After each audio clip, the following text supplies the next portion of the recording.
What can we learn from Buddha about awakening? Buddha often described awakening not as an achievement, but as a return. To him, it was not the gaining of something new, but the gentle dissolving of all that obscures what has always been true. He would look upon the world with quiet eyes, seeing that every being already carries the seed of awakening within them, though most are unaware of it, as the lotus does not yet know it will bloom. He might say that awakening is like remembering a song you once knew by heart, one whose melody still lingers softly in the background of your mind. For so long, the noise of desire, fear, and confusion drowns it out. But when you grow still enough, when your attention turns inward rather than outward, you begin to hear it again. That is the moment of recognition, of coming home to what never left. To someone unfamiliar with the idea, he would say, awakening is the clear seeing of things as they truly are. It is to look at the rising and falling of life without being swept away, to see joy, sorrow, birth, and death as movements of the same ocean, not as enemies or victories.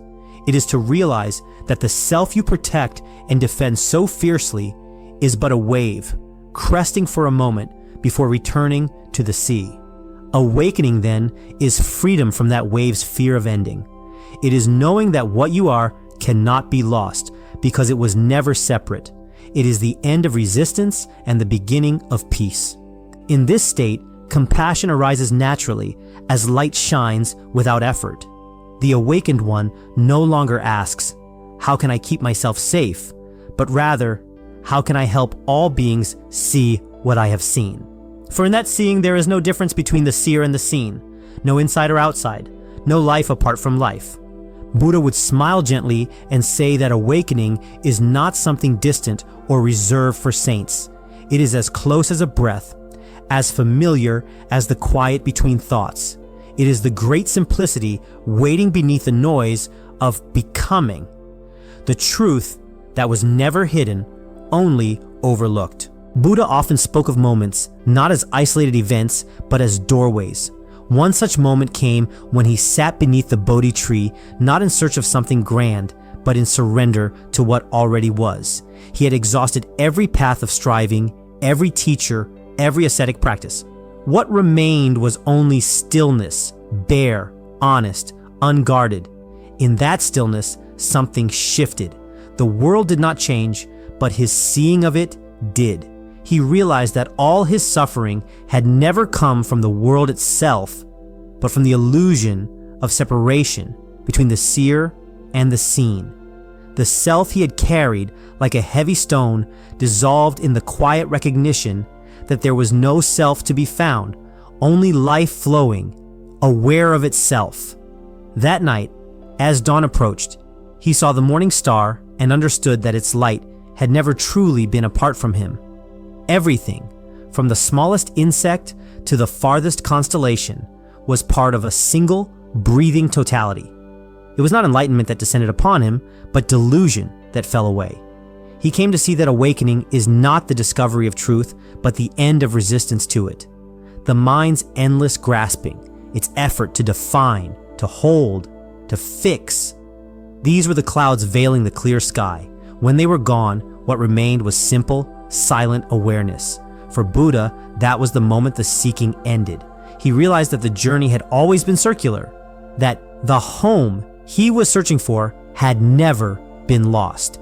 The pivotal moment was not in finding something new, but in the complete relinquishing of the one who searches. In that letting go, he awakened, not to a higher realm, but to the timeless perfection of what had always been here. Buddha often taught that awakening is not something the mind can will into being. It is not an act of effort, but the natural unfolding that happens when effort falls away. Like the opening of a flower at dawn, it cannot be forced. The conditions simply ripen and the petals part on their own. He would often compare awakening to the clearing of a fog. The fog does not decide when to lift, yet when the wind of awareness moves through, the horizon becomes visible. In that sense, awakening is both spontaneous and inevitable. The sun does not strive to rise, nor does the ocean struggle to reflect it. When illusion dissolves, truth shines without command. Yet, Buddha also taught that the readiness for such unfolding requires intention. The conscious choice lies not in achieving awakening, but in turning toward it. In cultivating stillness, compassion, mindfulness, and wisdom, one becomes receptive to the moment when truth reveals itself. The hand cannot open the lotus, but it can prepare the soil in which it grows. So, awakening is both grace and discipline, something that happens by itself, yet only to those who have stopped clinging. The paradox is that we must practice with sincerity, yet release the expectation of result. It unfolds as the fruit of a life aligned with awareness, but it cannot be summoned by command. Buddha would remind his followers that the path and the awakening are not separate. Every moment of seeing clearly, every breath taken without grasping, is part of that awakening revealing itself. It is not an event waiting in the future, but a continuous blooming of understanding that deepens as illusion thins. In the end, awakening is neither chosen nor accidental. It is the quiet meeting of readiness and reality, the point where what we are ceases to resist what is. Buddha often spoke of peace not as something to be found, but as something uncovered. He saw awakening as the moment one realizes that peace was never missing, only hidden beneath the weight of craving and confusion. To awaken is not to gain peace, but to remember it. It is like the sky emerging after clouds drift away. The sky was always there, vast and untouched, though for a time it seemed concealed. When one awakens, the constant struggle with the self softens. The endless inner voice that insists on becoming, achieving, defending begins to quiet. It is not silenced by force, but fades when one sees through its illusion. The awakened person does not chase peace. They dwell in it as naturally as a bird rests in air. Buddha observed that most human suffering comes from resistance to what is. We grasp at pleasure, we run from pain, and in doing so, we create turmoil. But when awakening dawns, one begins to see that peace is not the absence of challenge, but the acceptance of reality as it is. The heart no longer clings or rejects, it simply allows. In this stillness, compassion arises without effort. The awakened mind recognizes that the suffering of others is not separate from its own. Personal peace then deepens into universal peace. It is not the calm of isolation, but the serenity of connection. Buddha described it as the great unbinding, a freedom that comes from releasing all that is false. What remains is a gentle awareness, steady and luminous. To awaken is to see through the mirage of control, to rest in the quiet truth that everything is already complete. In the light of awakening, peace ceases to be a goal and becomes a way of being. It is the still center around which all movement turns, the silence that gives sound its meaning, the truth that has been whispering all along beneath the noise of becoming. Buddha often spoke of himself not as a god or a prophet, but as one who had simply awakened from a long and vivid dream. After awakening, he did not see himself as higher or separate from others. He saw that the boundaries people cling to are illusions, fragile lines drawn by the mind. In his eyes, the awakened being is like a mirror, clear and still, reflecting the world exactly as it is without distortion. He saw himself as empty of self, yet full of life. The notion of I or mine had dissolved, leaving behind only awareness itself, luminous and at peace. It was not that he had gained something extraordinary, but that he had stopped grasping at what was never truly his. In that letting go, a quiet freedom emerged, soft yet unshakable. To those who sought the same awakening, his guidance was gentle and patient. Do not look for enlightenment as if it were hidden somewhere far away, he would say. It is not a treasure buried beneath mountains or locked within sacred texts. It lives within every breath, every step, every moment of awareness. The path begins the moment one dares to look inward and see clearly, without judgment or attachment.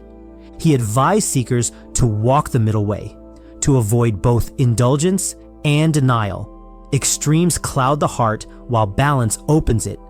In stillness, he found truth. In compassion, he found purpose. He reminded all that awakening is not a sudden event for most, but a gradual unfolding, like dawn breaking across the horizon.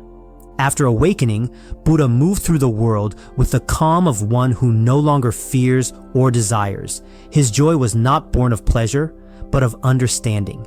He saw in every face the same potential for freedom that once stirred in him. His presence alone was a lesson, silent yet profound, teaching that peace is not found by seeking what is new, but by seeing what has always been. He would tell those who long for awakening to be kind to their own confusion, for even that is part of the path. Every question, every doubt is the mind's way of reaching for the light. When one learns to see without clinging, to love without wanting, to live without fear, then awakening is no longer a distant goal. It becomes the simple truth of being alive, fully, here, now. Like this topic? Get the book on Amazon now. Link in the description below. What can we learn from Socrates about awakening?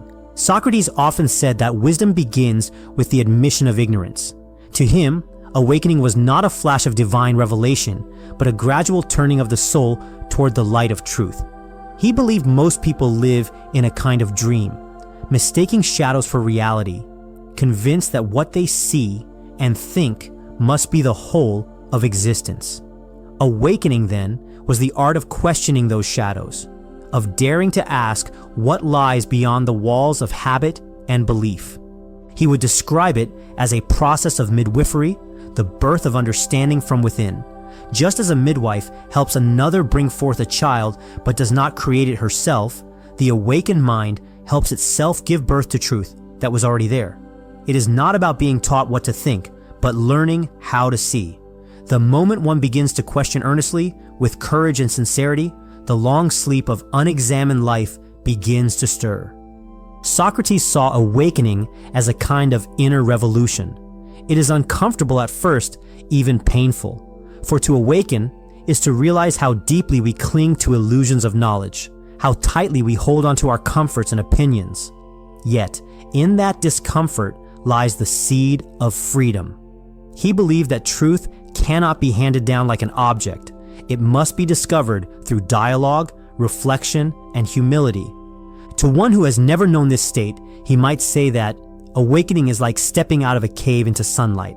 At first, the brightness blinds and confuses, but with patience, the eyes adjust, and what once seemed the whole of existence is revealed to be only a small corner of it. The light does not destroy the shadows, it simply reveals their source. He often reminded others that awakening is not a final state, but a way of living. The questioning never ends, for knowledge is always incomplete. To be awake is to remain curious, to meet the unknown without fear, to love truth more than comfort. In that pursuit, he found not certainty, but wonder, not answers, but understanding. And perhaps that, he would say with a smile, is what it truly means to be alive. Socrates often spoke of the moments when the soul stirs against its own slumber. For him, awakening did not arrive as a revelation from the heavens, but as the slow unraveling of false certainty. It was a conversation with himself that changed everything, a question that refused to leave him in peace. What if everything I think I know is not true? That question, he said, was like a seed lodged beneath the skin of the mind. At first, it caused discomfort, even pain, but as it grew, it broke apart the hardened soil of assumption, allowing something alive to emerge. He realized that ignorance, when seen clearly, was not an insult, but an invitation. It opened a space where truth could enter. Politicians, poets, craftsmen, each confident in their knowledge. Yet when he asked them to explain what they truly knew, their confidence dissolved into confusion. In that moment, Socrates felt a curious compassion. He saw his own reflection in their bewilderment, for he too had once mistaken opinion for truth. That was when he understood that awakening begins not with knowing, but with unknowing. It was not an easy path. To live awake, he found, is to live in tension with the world that prefers comfort over clarity. Awakening stripped away his illusions, leaving him face to face with the mystery of being. Yet far from despairing, he discovered a kind of joy in that mystery, a quiet wonder that replaced arrogance with humility. He would tell others that the process of awakening is not about finding answers, but learning to love the questions themselves. It is about turning inward, not to retreat from life, but to meet it honestly. Each thought examined, each belief held to the light, becomes an act of freedom. For Socrates, the pivotal moment was not a single revelation, but a lifelong practice of inquiry. Every conversation, every challenge was a mirror reflecting truth back to him. To awaken, he would say, is to realize that the mind, once freed from illusion, becomes a vessel for the soul's deepest calling, to seek what is good, what is true, and what is just, even if the search never ends. Socrates often reflected that awakening is both a choice and an inevitability.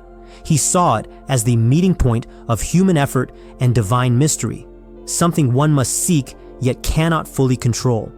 He believed that each soul carries within it a quiet longing to know, a pull toward truth that no one can silence for long. But that longing must be answered. It is not enough to drift through life waiting for clarity to arrive. One must question, examine, and be willing to be changed by what is found.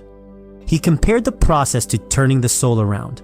The light of truth is always shining, he said, but most people face the shadows, distracted by opinion, desire, and fear.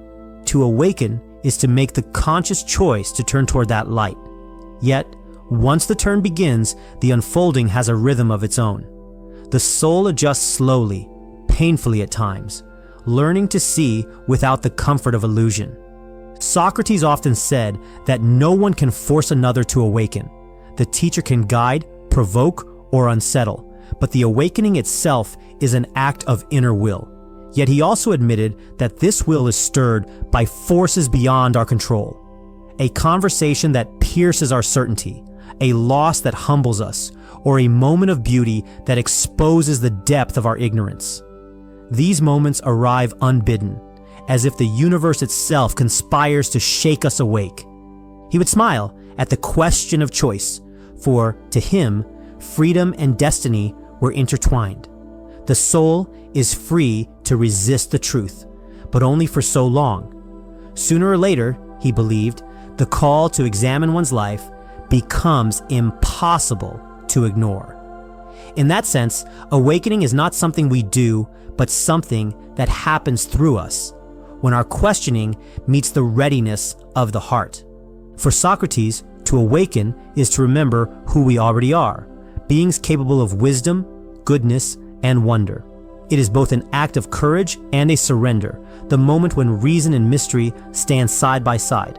And in that meeting, the soul begins to live as it was always meant to, aware, humble, and free. Socrates often spoke of peace not as the absence of trouble, but as the harmony that arises when the soul is aligned with truth. For him, awakening was the beginning of that harmony. Before awakening, he said, "The soul is like a city at war with itself, pulled by conflicting desires, chasing shadows that can never satisfy." But when one begins to see clearly, to recognize the difference between what is true and what merely seems so, a quiet order begins to emerge within. He believed that much of human restlessness comes from confusion. We suffer not because the world is cruel, but because we mistake appearances for reality.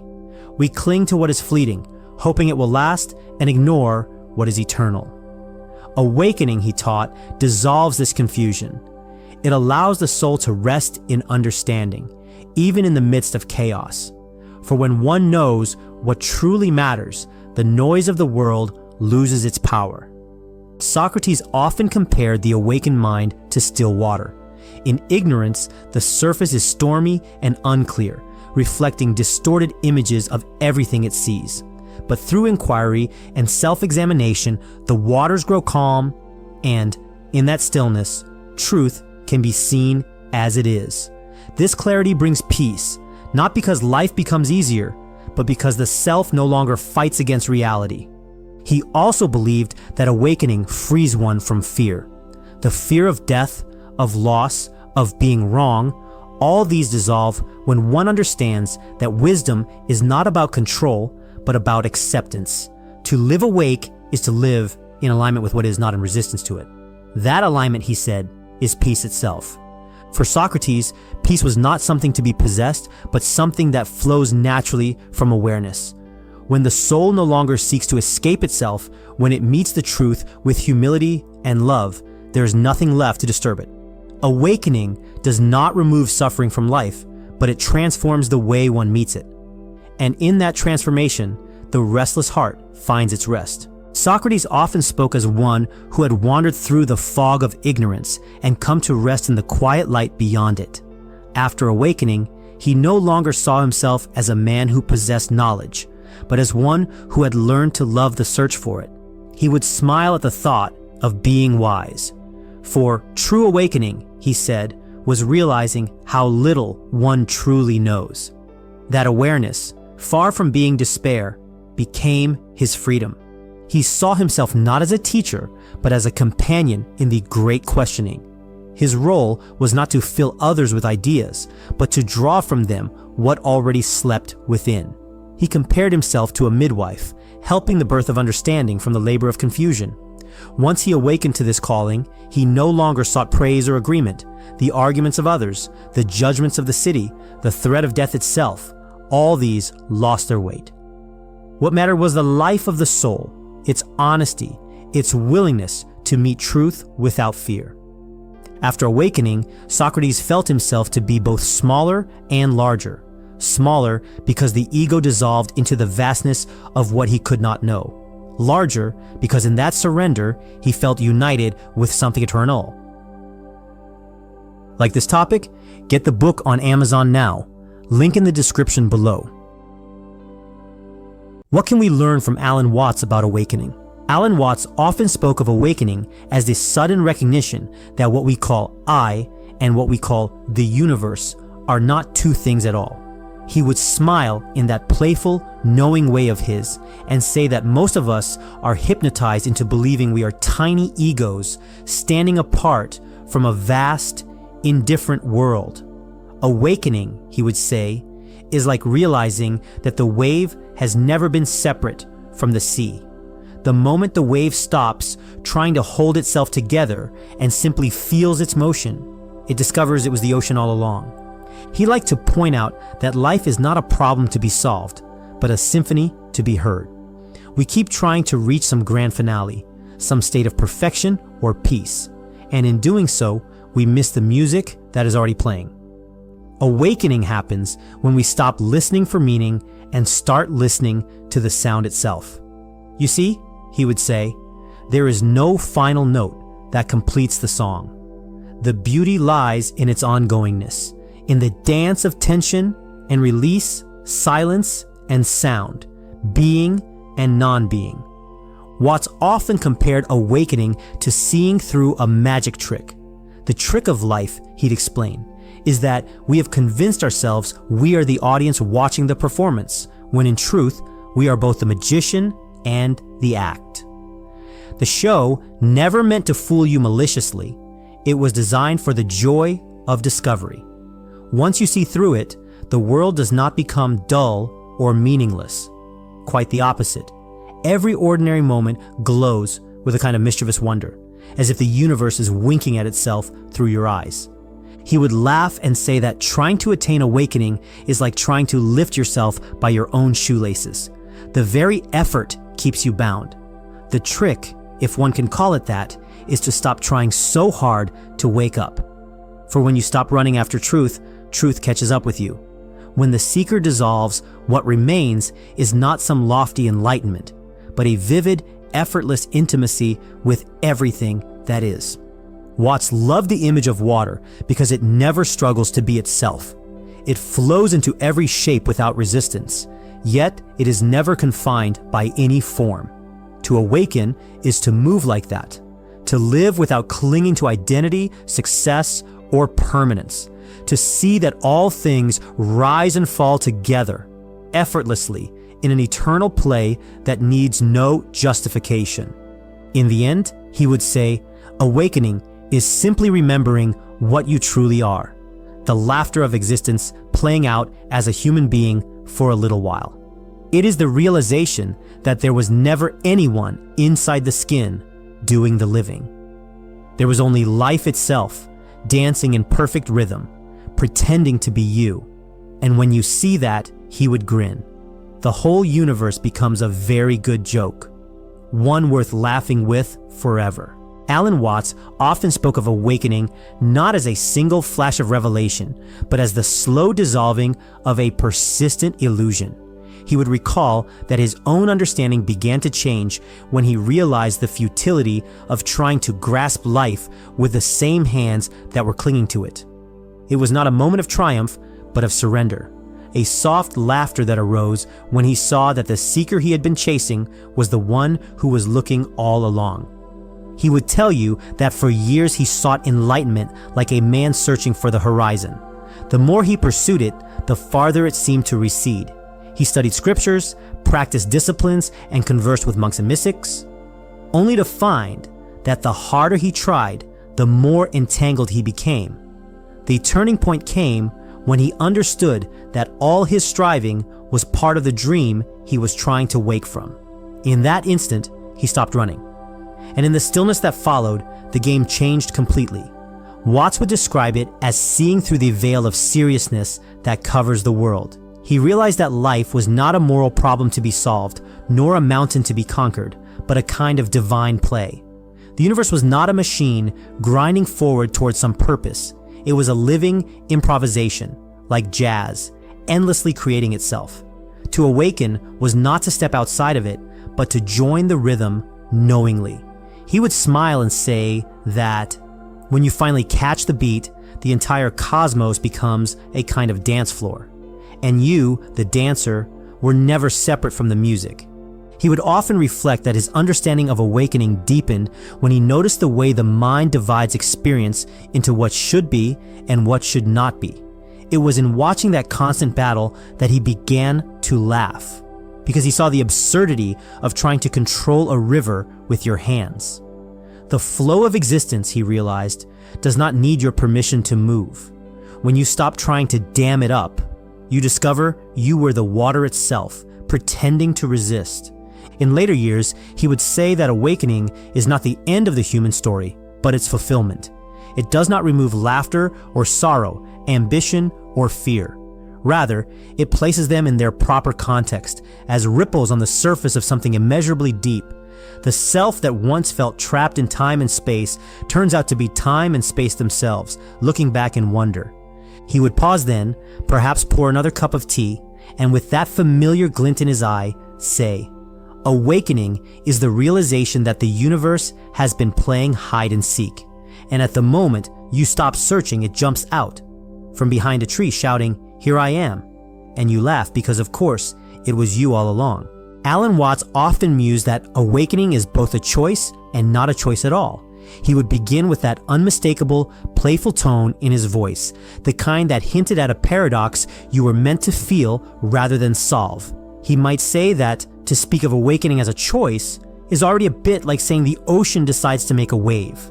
The wave rises, yes, but it does not rise by will. It rises because that is what the ocean does. He would lean back and explain that the trouble begins when we imagine ourselves as something separate from the great happening of existence. We think of life as a chessboard, and ourselves as the player moving pieces toward some final checkmate called enlightenment. But in truth, he would say, you are not the player at all. You are the whole game in motion. The very idea that you could choose to awaken belongs to the dream you're trying to awaken from. And yet, he would add with a glimmer in his eye, there is something like a choice, but not in the way we think of it. It is more of an allowing, a relaxing into what is already true. You can decide to stop tightening your fist, but you cannot decide to make the sun shine. Awakening happens when you stop interfering with what the universe is already doing through you. It unfolds the way a flower opens in sunlight, not by command, but by natural response. Watts often compared it to laughter. You cannot force yourself to laugh genuinely, but when the cosmic joke finally lands, laughter bursts out on its own. The ego spends its life trying to manufacture awakening as if it were another accomplishment to display. But the moment you see that striving for it is the very thing preventing it, the tension breaks and awakening happens, not as an act of effort, but as a spontaneous recognition. He would remind his listeners that the universe itself is awakening through each of us, again and again. Every insight, every letting go, every breath of awareness is life coming to know itself in a new form. So while it may appear that you chose to seek the truth, it is just as true that truth has chosen you as its vessel. And in that realization, he would say softly, the question of choice disappears. The dancer and the dance are one. The music was always playing, even when you thought you were the listener. Awakening unfolds when you finally hear it, not because you made it happen, but because it was never not happening. It is the universe remembering its own face, smiling through your eyes. Alan Watts often spoke of peace as something that does not arrive through effort, but through understanding. He would say that awakening is not the gaining of peace, but the discovery that peace was never missing. It is the quiet recognition that the waves of thought and emotion have always been playing on the surface of a still and boundless sea. When one stops trying to still the waves, that deeper calm reveals itself effortlessly. He would remind his listeners that most of our restlessness comes from trying to control what cannot be controlled. We imagine that peace depends on rearranging the world or perfecting the mind. But awakening exposes the impossibility of that pursuit. It shows that the one who seeks control is part of the very movement that creates turmoil. The moment this is seen clearly, a soft laughter arises, for the problem was never real. What we called struggle was simply the universe exploring itself through the illusion of resistance. Watts often compared awakened peace to the space between notes in a piece of music. Without silence, there would be no rhythm, no melody, no beauty. The awakened person no longer fears the pauses of life, the loss, the uncertainty, the not knowing, for they see that the silence is not emptiness, but the foundation of everything that sings. From that silence, even chaos sounds harmonious. He would say that awakening does not remove emotion or conflict. Anger, joy, fear, and love all continue to arise, but they are no longer mistaken for the whole of who you are. They are seen as passing expressions of the same cosmic play. The difference is that now there is space around them, like clouds drifting in a vast sky that remains untouched by their passing. In that spaciousness, one finds peace that is not dependent on circumstance. Watts might pause, take a sip of tea, and speak softly of how awakening reshapes one's relationship with the world. When you realize that you are not standing apart from life, but are life itself, peace becomes natural, not as an achievement, but as a reflection of understanding. The need to defend or justify oneself dissolves, for there is no separate self left to defend. What remains is a deep trust, an ease with change, and a quiet joy that flows through both laughter and tears. He would smile then, eyes shining with that familiar mixture of humor and serenity, and say that awakening gives peace, not because the world becomes different, but because the one who fought against it is no longer there. The dance continues, the waves keep rising, but now you know you were never anything other than the ocean. Alan Watts often said that awakening did not turn him into something different, but revealed that he had never been anything else. He would speak with that gentle mischief in his voice, explaining that the whole idea of becoming awakened was part of the game. the illusion that there was ever anyone separate from the whole to begin with. After awakening, he did not see himself as enlightened or special, but simply as another expression of the universe, just as natural and transient as a cloud drifting across the sky. He would say that the self he once tried to perfect had dissolved into something far more vast and playful. The boundaries between me and everything else had softened, and what remained was a feeling of being woven into the fabric of existence. He often described it as waking up from the dream of separateness and realizing that the dream was never wrong. It was simply part of the dance. He still laughed, still worried, still forgot things, but underneath it all was a deep and unshakable ease, a quiet knowing that even confusion had its place. If someone asked him for guidance, Watts would smile and caution them not to take the pursuit of awakening too seriously. He might say that trying to grasp it is like cupping your hands to catch running water. The tighter you hold, the less you have. The secret, he would say, is to stop struggling and start listening. Sit quietly with the hum of the world, with your breath, with the spaces between thoughts, and let awareness reveal itself. You will find that it was never missing, only overlooked. He would urge seekers not to chase after teachers or doctrines as if truth were hiding in a temple or a mountain. Truth, he would insist, is hiding in plain sight, in the sound of traffic, in the taste of tea, in the rising and falling of your chest. When you stop dividing the sacred from the ordinary, you begin to see that they are one and the same.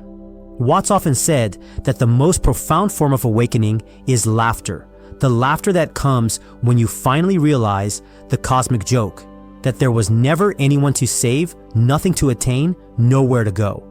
Life, he would whisper, is not a riddle to be solved, but a song to be sung.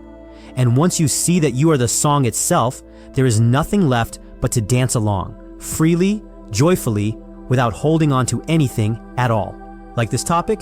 Get the book on Amazon now. Link in the description below. What can Marcus Aurelius teach us about awakening? Marcus Aurelius often regarded awakening not as an escape from the world, but as a return to it. He would speak with quiet clarity, as though addressing himself in the solitude of dawn, when the mind is most honest. To him, awakening was the realization that the present moment is enough, that the universe does not conspire against us, but moves with an order far deeper than our desires or fears. He would say that awakening begins when a man stops asking the world to be comfortable. Most of our suffering, he reflected, comes not from events themselves, but from our resistance to them. When one finally sees that the mind's judgments are what disturb the soul, peace arises naturally. The world continues as it always has, but the awakened man meets it without quarrel. Marcus often compared the process to a soldier learning discipline. The untrained mind reacts to everything with impulse and emotion, but through awareness, one learns to pause. In that pause lies freedom. The awakened soul no longer demands that life bend to its will. It acts according to reason, guided by virtue, accepting what follows as part of a larger harmony. He would remind himself each morning that he could not control what others thought, nor the twists of fortune that awaited him, yet he could always choose how to respond. This was awakening in its purest form, the recognition that the only true domain of power lies within. When that understanding settles deeply, external chaos loses its grip. To someone unfamiliar with such an idea, he might explain that awakening is not the removal of hardship, but the unveiling of strength. It is learning to live in accord with nature, to see oneself as a limb of the greater body of existence. When you act with integrity, when your thoughts align with what is true, there is a sense of unity that no external circumstance can disturb. Marcus would say that an awakened person walks through life as through a fire that cannot burn them. The flames of anger, fear, and loss may touch them, but they do not consume. for they know that everything which happens is part of the same divine order that birthed the stars. To resist it is to resist one's own being. And so he would conclude, softly, that awakening is not a revelation from the heavens, but the steady remembrance that we are already part of the whole. When the mind ceases its endless argument with reality, the heart becomes still, and in that stillness one sees clearly the world has always been enough. Marcus Aurelius often spoke of awakening as something earned through the friction of living. He would recall, in the calm of reflection, that his understanding was not granted by serenity, but shaped by adversity. It was forged in the weight of duty, the loss of friends, and the endless tide of human folly that came with ruling an empire. Yet within that turbulence, he began to see that awakening was not withdrawal from life's burdens, but clarity in the midst of them. He might describe a moment at dawn, standing before the quiet of Rome, before the city stirred to its demands. The air still, the first light touching the marble, and in that fragile silence he would feel something shift. It was there he realized that peace did not come from escape, but from alignment. To live rightly, to meet each moment without complaint, was to awaken to the truth of what it means to be human. Marcus understood that the world would never yield to his will. The petitions, the wars, the intrigues, they would continue. But what could change was his relationship to them. The process of awakening, for him, was like refining metal. The fire of difficulty burned away illusion, leaving only what was essential. He came to see that no one could disturb his mind unless he allowed it, and that freedom lay in this inner sovereignty. He would speak of how often people chase comfort or praise, believing peace depends on favorable conditions, but awakening revealed to him the opposite. Tranquility arises when one ceases to depend on outcomes. To act justly, to speak truthfully, to accept what unfolds, this was the path. The more he lived by this principle, the lighter his heart became, even amid the weight of power. Marcus found that awakening was not a single moment, but a continual practice of returning to what is real. Each time he noticed anger beginning to rise or the mind seeking approval, he paused and remembered, this too is part of the order of things. In that remembrance, the storm would settle. He often reflected that every human being carries the same potential for this clarity. It does not belong to philosophers or emperors alone. Anyone who learns to look within with honesty will find the same still point, the same truth. That we are each a fragment of a greater whole, and that our task is not to master the world, but to harmonize with it. In the end, Marcus would say that awakening is the art of living awake to impermanence, to see that everything changes, and to love it still, to meet the day with calm purpose, to let it pass without regret. For when one truly understands this, he would smile gently. Life itself becomes a kind of prayer. Marcus Aurelius often spoke of awakening as something earned through the friction of living. He would recall, in the calm of reflection, that his understanding was not granted by serenity, but shaped by adversity. It was forged in the weight of duty, the loss of friends, and the endless tide of human folly that came with ruling an empire. Yet within that turbulence, he began to see that awakening was not withdrawal from life's burdens, but clarity in the midst of them. He might describe a moment at dawn, standing before the quiet of Rome, before the city stirred to its demands. The air still, the first light touching the marble, and in that fragile silence he would feel something shift. It was there he realized that peace did not come from escape, but from alignment. To live rightly, to meet each moment without complaint, was to awaken to the truth of what it means to be human. Marcus understood that the world would never yield to his will. The petitions, the wars, the intrigues, they would continue. But what could change was his relationship to them.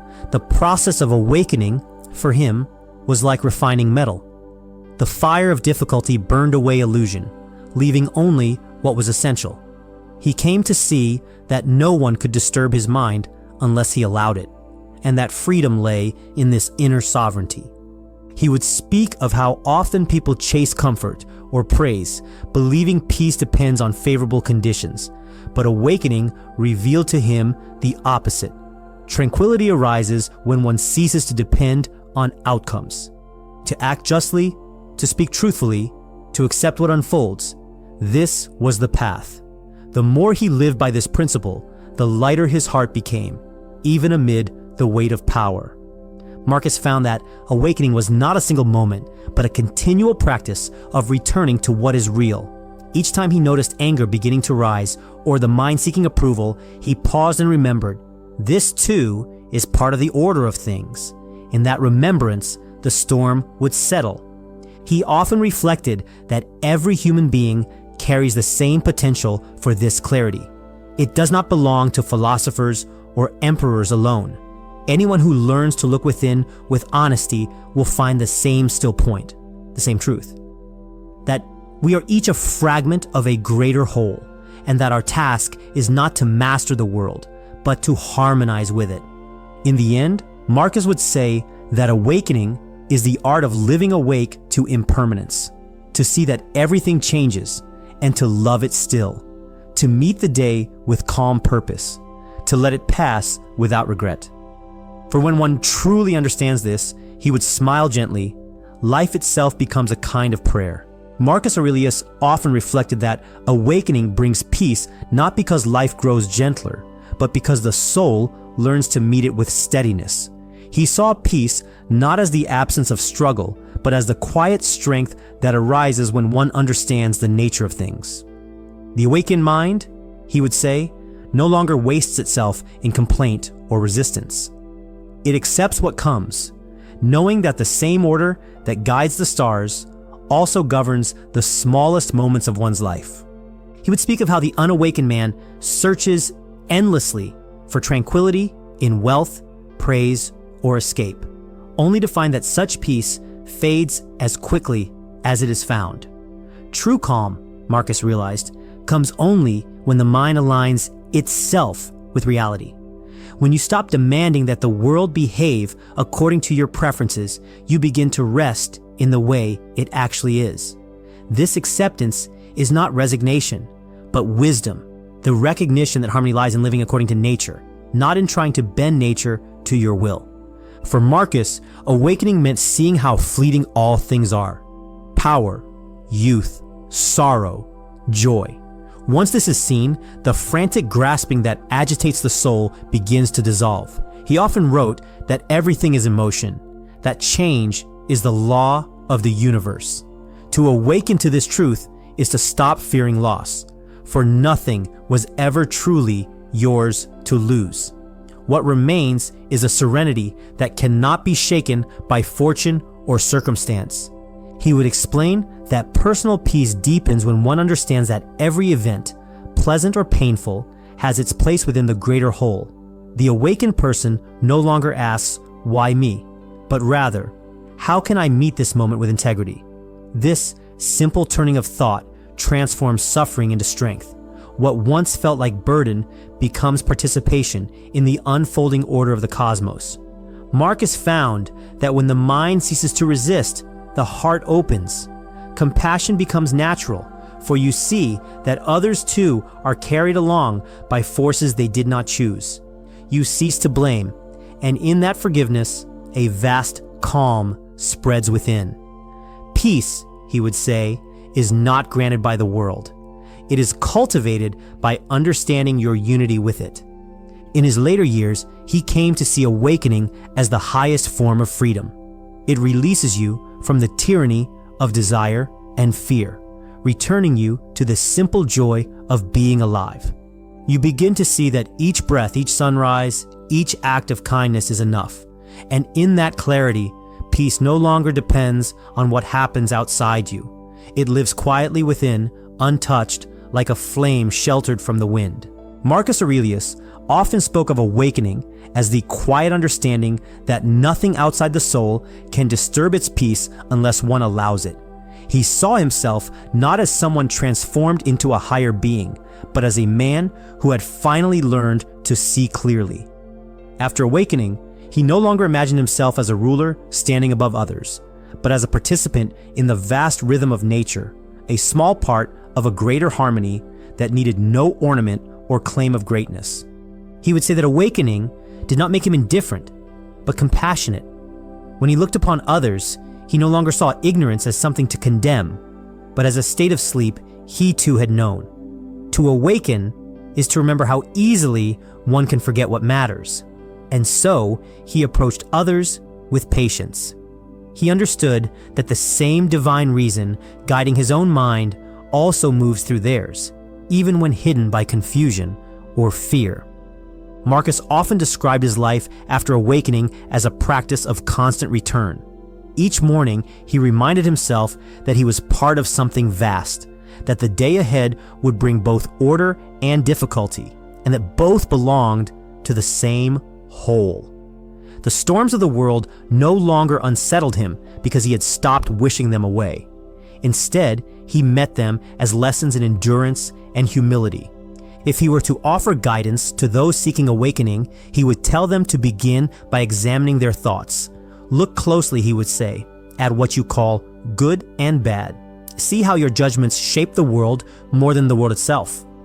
When you withdraw those judgments, when you stop insisting that life conform to your will, you will find that tranquility was never missing.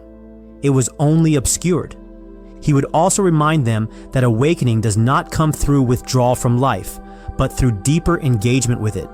It is found in the marketplace, in the household, in the small moments when one chooses reason over impulse and kindness over pride. Each act of patience, each breath taken with awareness, brings the soul closer to its natural state of harmony. Marcus would conclude that after awakening, one does not escape the world, but learns to dwell in it wisely, to see beauty in impermanence, to act justly even when unseen, to accept the turning of seasons within and without. This is the mark of an awakened life. The world will always shift and challenge, yet within that shifting lies the constant truth that nothing precious can be taken from a mind at peace with itself. And in that peace, he found not escape, but belonging. Like this topic? Get the book on Amazon now. Link in the description below. What can Carl Jung teach us about awakening? Carl Jung often spoke of awakening as a return to wholeness. He would describe it not as an ascent to light or an escape from darkness, but as a reconciliation between the two. To awaken, he would say, is to meet the shadow you have spent your life avoiding and to recognize it as part of yourself. It is a process of remembering what was forgotten, of gathering what was scattered within the psyche, until you no longer live as a fragment, but as a complete being. He might begin by explaining that most people live as masks. They move through the world identifying with a narrow image of who they believe they are. Awakening begins when that mask cracks. Perhaps through suffering, loss, or deep reflection, one begins to see that the self they defend is not the whole story. Beneath the surface lies an inner world filled with neglected thoughts, instincts, and longings that wait to be integrated. To awaken is to descend into that inner landscape with honesty and courage. Jung would say that awakening is not a single event, but a lifelong unfolding. It comes through the dialogue between the conscious mind and the unconscious, between the rational and the mysterious. When these two realms meet, a light begins to glow from within, a light born not from perfection, but from authenticity. The individual becomes transparent to the deeper forces shaping their life and begins to act in harmony with them rather than in opposition. He often spoke of symbols and dreams as the language of the soul. Awakening, he would say, involves learning to listen to these subtle messages without fear or dismissal. The images that arise from within are not illusions. They are bridges to the deeper mind. To awaken is to honor the voice that whispers beneath the noise of reason, and to understand that meaning grows from the union of opposites. Jung would remind his listeners that awakening requires patience. It is not achieved by rejecting what feels dark or uncomfortable, but by embracing it with awareness. The one who awakens does not flee from the unconscious, but befriends it. In this meeting, the individual discovers a source of vitality and wisdom that had been hidden beneath repression. He would conclude that awakening leads not to detachment from the world, but to deeper participation in it. When a person becomes whole within, they perceive the same wholeness in others. Compassion grows naturally because one sees that every soul carries the same struggle for integration. To awaken, Jung would say, is to see that light and shadow are not enemies, but partners in the dance of creation. In that realization, a person finds peace, for they no longer seek to escape themselves, but to live fully as what they have always been. Carl Jung often described awakening as a process that begins when the familiar order of the inner world breaks apart. He would say that for much of his life, he lived within the boundaries of thought and tradition, guided by knowledge, yet untouched by its deeper source. The pivotal moment came when that structure could no longer contain what stirred within him. In that unraveling, he encountered the mystery that would shape his entire understanding of awakening. He would recount how the collapse of certainty forced him into dialogue with what he called the unconscious, a vast living realm within the psyche that speaks in symbols and images rather than words. At first, he resisted it, fearing it would consume the clarity he had built through study and reason. Yet, as he listened, he realized that this descent was not madness, but revelation. Awakening, he came to see, is born when one stops trying to silence the deeper mind and allows it to speak. Jung understood that this meeting with the inner world was not meant for escape, but for integration. The figures and dreams that rose from the depths were not foreign beings, but fragments of his own wholeness, long denied. As he faced them, he began to sense that every human being contains an entire universe of opposites, light and shadow, reason and instinct, love and fear. To awaken is to allow these forces to coexist without judgment, to recognize that harmony is not achieved by suppressing conflict, but by embracing it fully. He often spoke of this process as a kind of inner alchemy, where the raw material of the self is refined through honesty and suffering. The fire that burns away illusion also reveals what is eternal. Awakening for him was not a single realization, but the gradual discovery that the soul has its own rhythm, one that moves beneath the noise of the mind. To live in accord with that rhythm is to live truthfully. When asked what others might learn from this journey, Jung would urge them not to flee from the darkness within, for it contains the very light they seek. He would tell them to treat their inner life with reverence, to watch their dreams and emotions as messengers rather than threats. The moment one dares to face the unknown self, a transformation begins. In the end, Jung saw awakening as a reconciliation between the finite and the infinite. It is the moment a person realizes that their life is not separate from the great unfolding of creation. Through the dance of consciousness and mystery, the individual becomes whole. And in that wholeness, there is peace, not because all questions are answered, but because one has learned to live with them in harmony. Carl Jung often said that awakening is neither entirely a matter of will nor something that happens by accident. He would explain that the soul moves according to its own mysterious rhythm, and yet a person must also choose to listen. It is a cooperation between consciousness and the deeper life that stirs beneath it, an unfolding that requires both surrender and participation. He would speak of how people often imagine awakening as an act of effort, as though enlightenment could be achieved through sheer discipline or knowledge. But Jung knew that the unconscious cannot be commanded. It reveals the self only when the conscious mind becomes humble enough to receive it. To him, awakening begins when a person stops forcing the psyche into fixed shapes and allows what has been hidden to emerge naturally. Jung might compare this to the growth of a tree.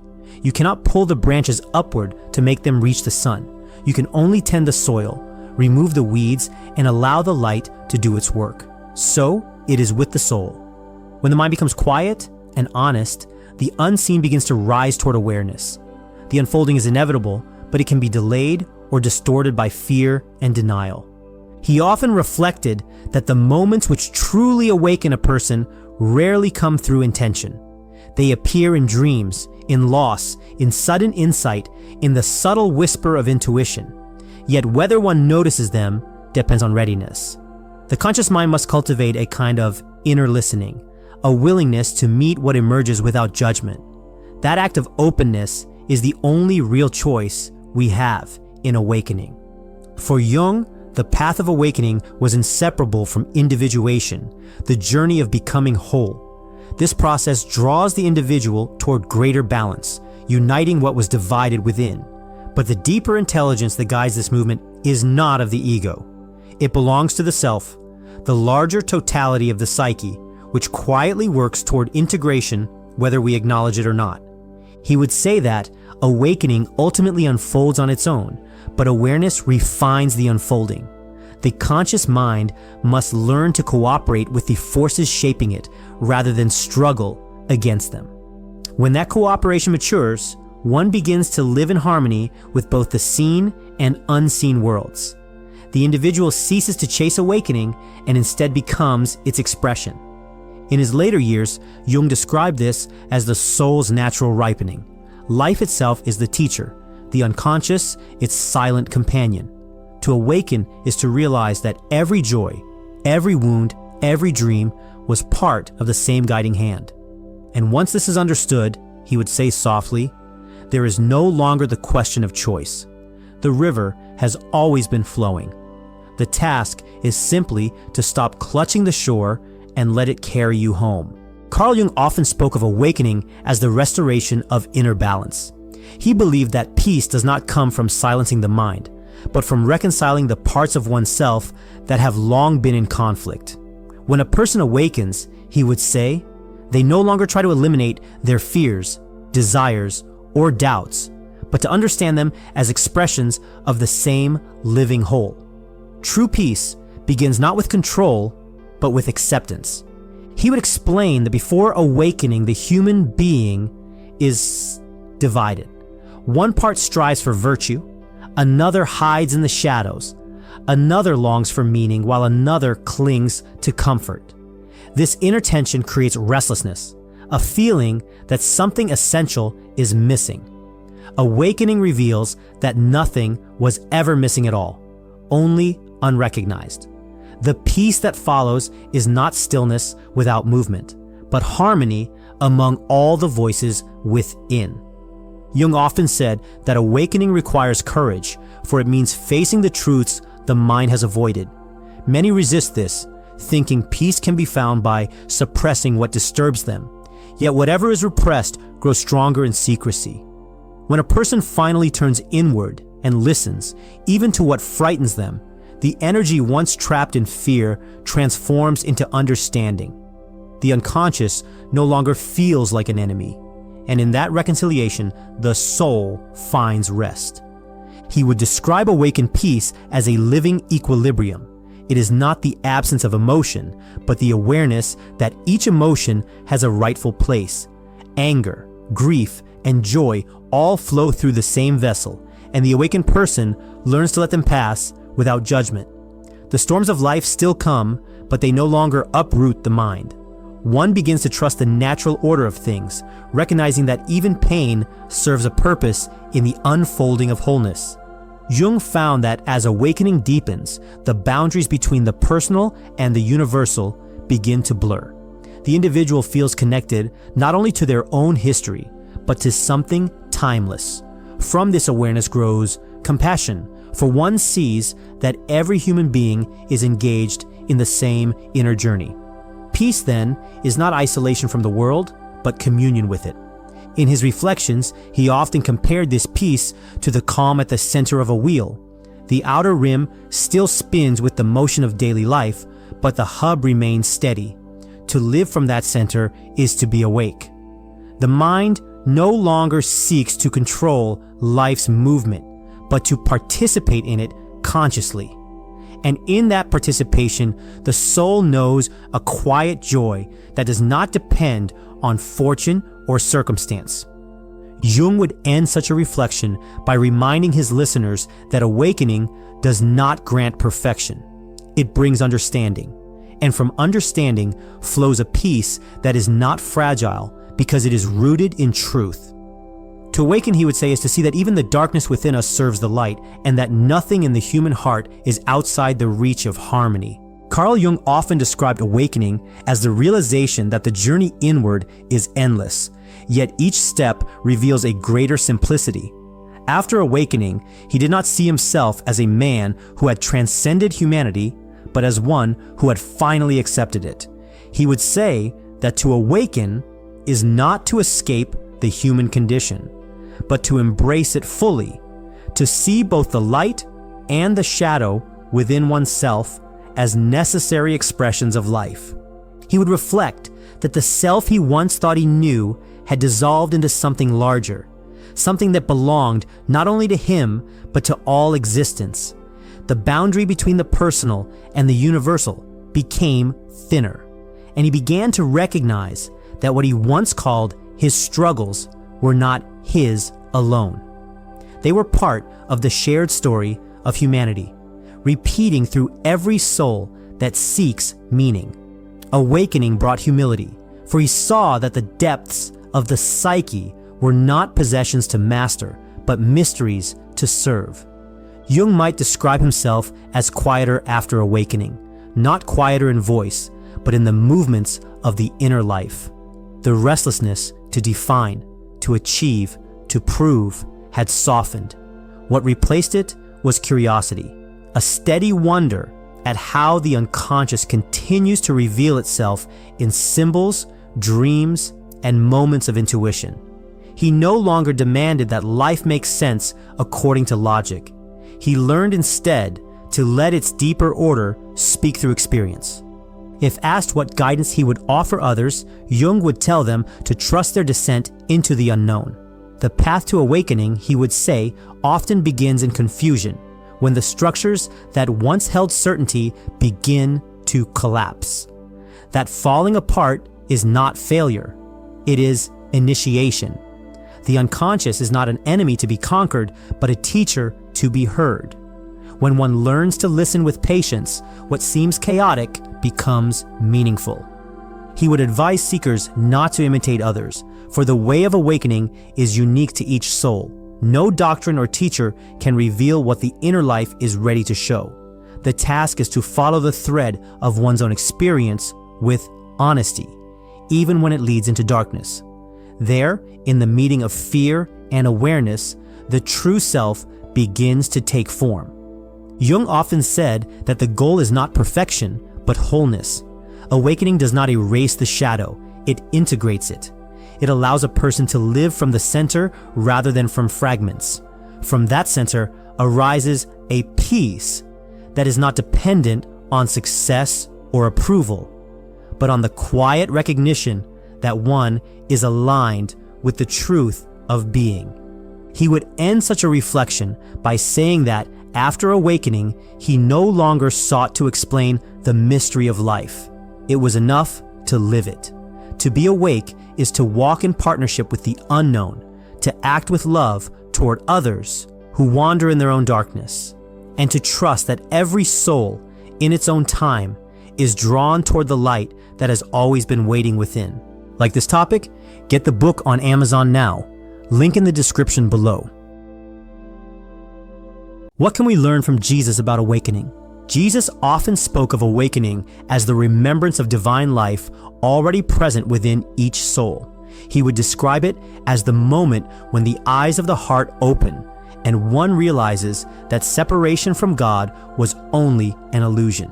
To awaken, he would say, is to know the kingdom of heaven not as a place to be reached, but as the living presence of love unfolding here and now.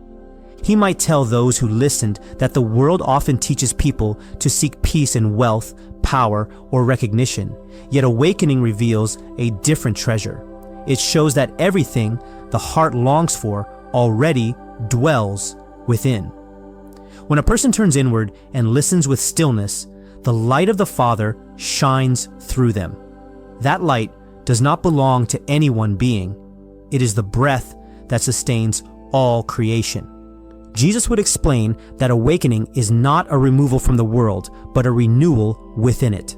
The awakened soul no longer reacts from fear or judgment, but moves from compassion. Such a person sees through the surface of things, recognizing that even those who wound others are themselves asleep in pain. Awakening allows one to forgive, for the soul perceives the divine image shining faintly even in those who have forgotten it. He often spoke in parables because awakening cannot be given through words. It must be lived. He might compare it to a seed buried in the earth, unseen yet growing in silence. The work of the soul is to nurture that hidden life until it breaks through into light. In that moment of flowering, a person realizes they were never apart from God, only unaware. For Jesus, awakening is love remembering itself. It is the realization that to serve another is to serve the divine, that to heal another is to heal oneself. When the walls of separation fall away, the heart becomes still, and in that stillness, there is joy that no circumstance can diminish. The awakened one walks gently, speaking with kindness, seeing holiness in every living thing. And so he would say that awakening is the return of the soul to its natural state, where love is no longer an ideal, but the air one breathes. To awaken is to live in union with all that is, to know that the light within you and the light within the world are one and the same. Jesus often spoke of awakening as a deep remembering, a turning of the heart toward what has always been true. He would recall that his own understanding was not born from study or doctrine, but from silence in communion with the Father. In the stillness of prayer, when the noise of the world faded, he came to know that the divine life was not distant, but present in every breath. That realization was not a single moment, but a growing clarity that unfolded with each act of love and surrender. He might describe a time alone in the wilderness when hunger and solitude stripped away all illusions of power and certainty. There, facing temptation and fear, he discovered that awakening is not the avoidance of struggle, but the meeting of it with faith. When he released the need to control the path and simply trusted the will of the Father, he found a peace that could not be taken away. The awakening was not to something new, but to the eternal truth that love is stronger than fear, and that the spirit cannot be broken by the conditions of the world. Jesus would say that from this understanding came his way of teaching. To awaken is to see the sacred in the ordinary, the divine spark in the outcast and the sinner, the presence of God in the smallest acts of kindness. He saw that when one lives in love, heaven is not a promise of the future, but a reality already unfolding. The walls between self and other, between sacred and worldly, dissolve in the awareness that all life moves within the same eternal light. He would tell his followers that awakening often begins with breaking. It is through loss, betrayal, or despair that the heart becomes soft enough to receive grace. Those who cling to their pride or possessions cannot yet see the treasure within them. But when all else falls away and a person turns inward in humility, they discover the living presence that never leaves. Jesus would describe awakening as the fulfillment of divine union, the soul remembering its source. After such realization, one can no longer live for the self alone. Every word, every gesture becomes an offering of love. For when the heart truly awakens, it no longer asks for anything from the world. It simply gives, knowing that in giving, one is already home in the presence of God. Jesus often spoke of awakening as both a gift and a response. He would say that the light of God is always present, shining within every soul, yet it must be received willingly. Awakening, in his eyes, was not forced upon anyone. It unfolds when a person opens the door of the heart and allows grace to enter. The divine does not compel, it invites. The choice lies in how one listens, how one allows that quiet whisper of spirit to guide each step. He might explain that the soul's readiness cannot be rushed, for awakening grows in its own season.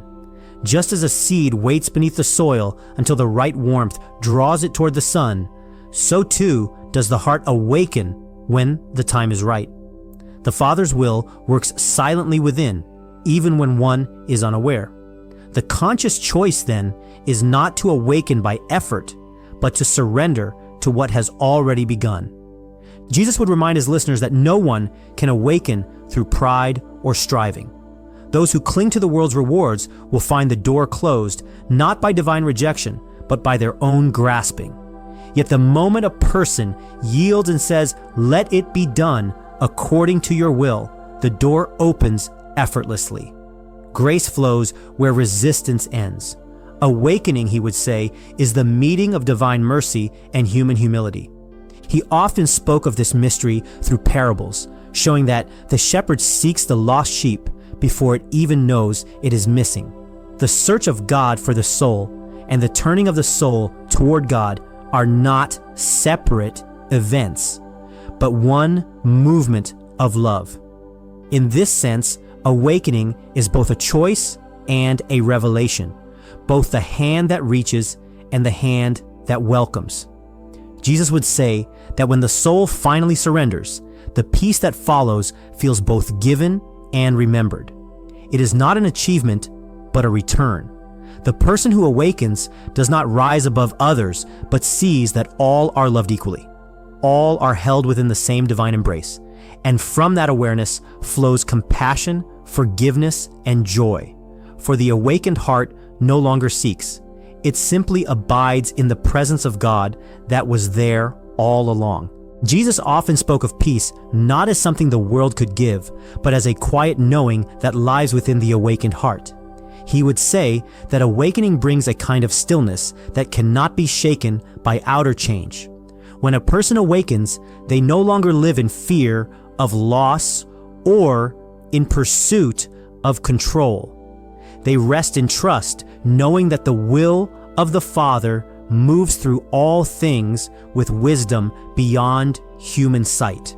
He might explain that before awakening, the mind is restless, chasing security through possessions, reputation, or approval. Yet these things rise and fall like the tides, and the soul that depends on them finds no lasting peace.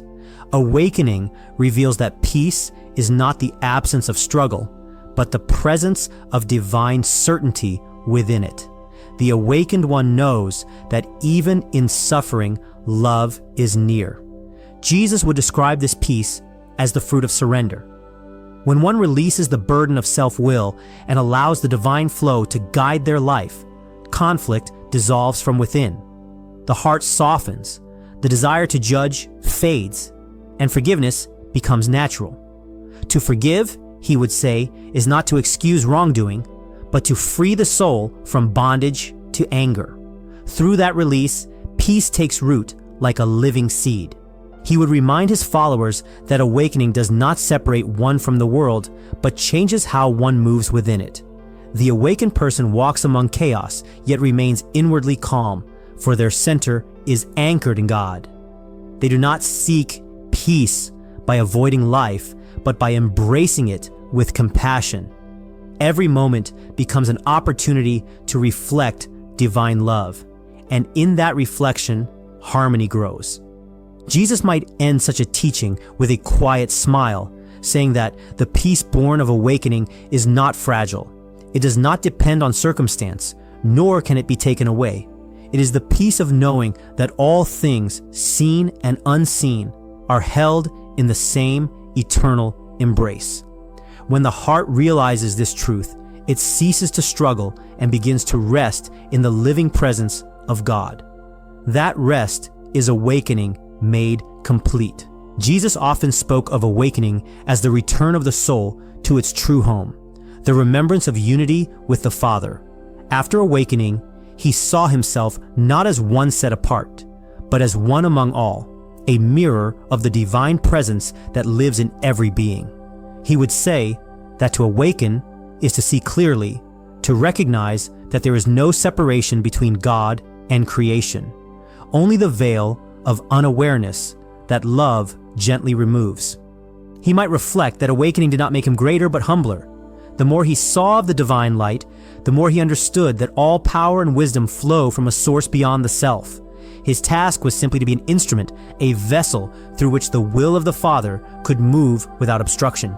In that surrender, he found a freedom deeper than any the world could give, for it was no longer he who acted, but love itself acting through him. He would describe his life after awakening as one guided by stillness.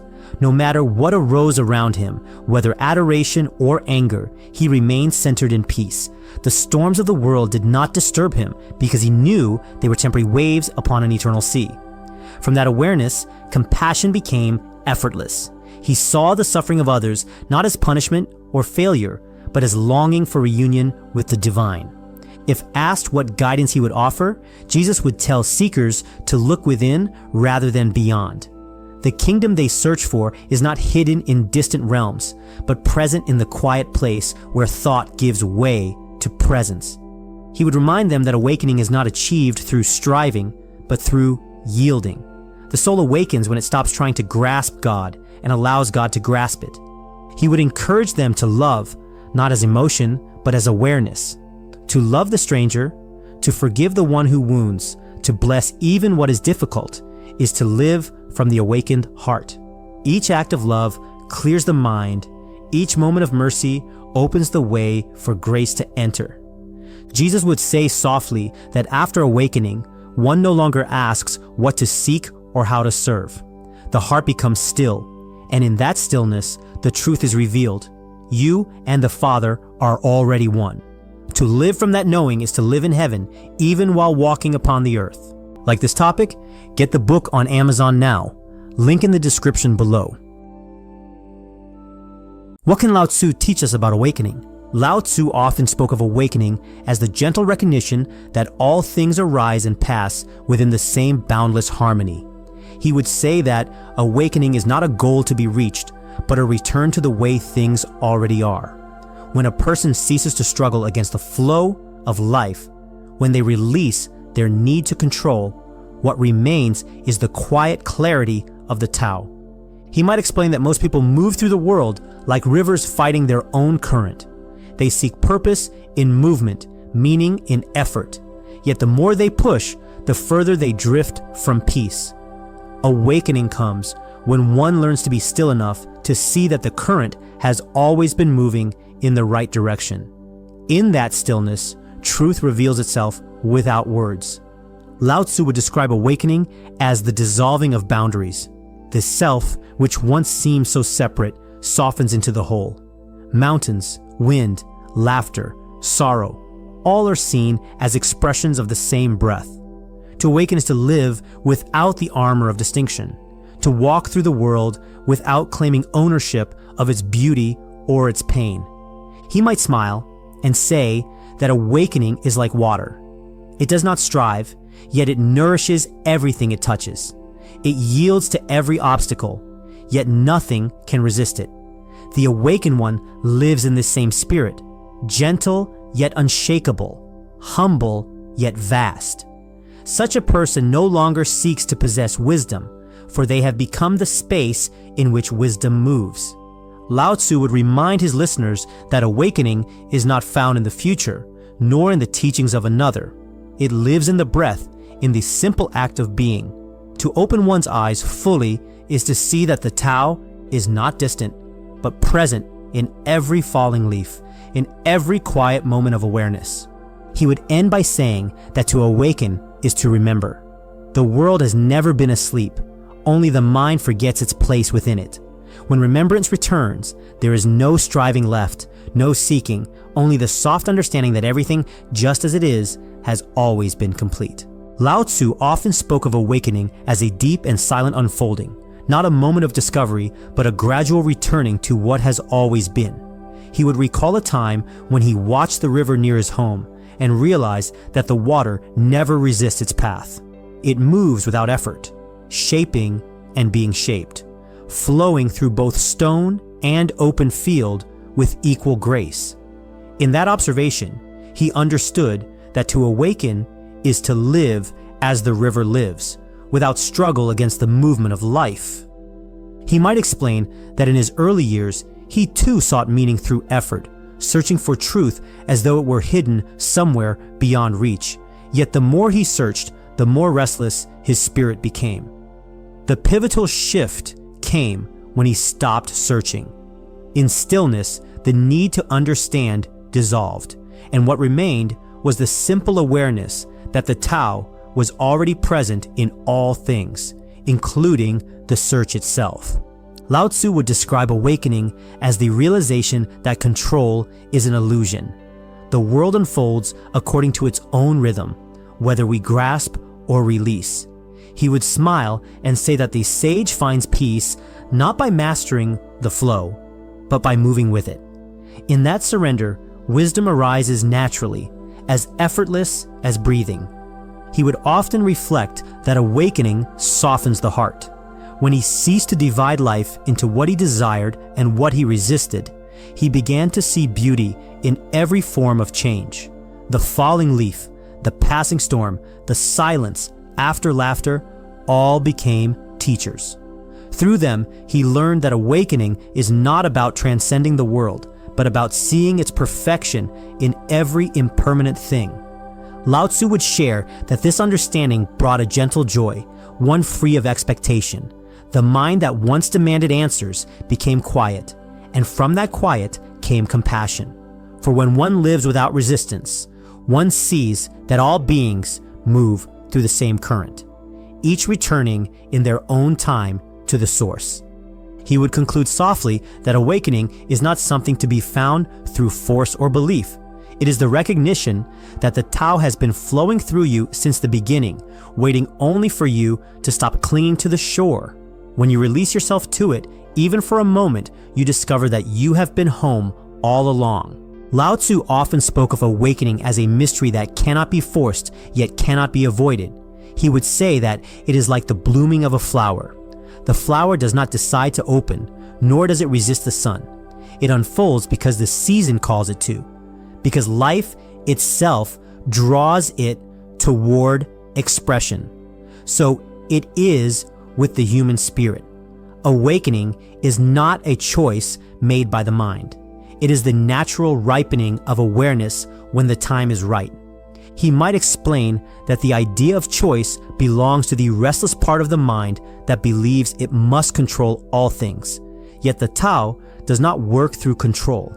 It moves in silence, in stillness, in harmony that asks for no effort. When a person lets go of the need to direct the path reveals itself.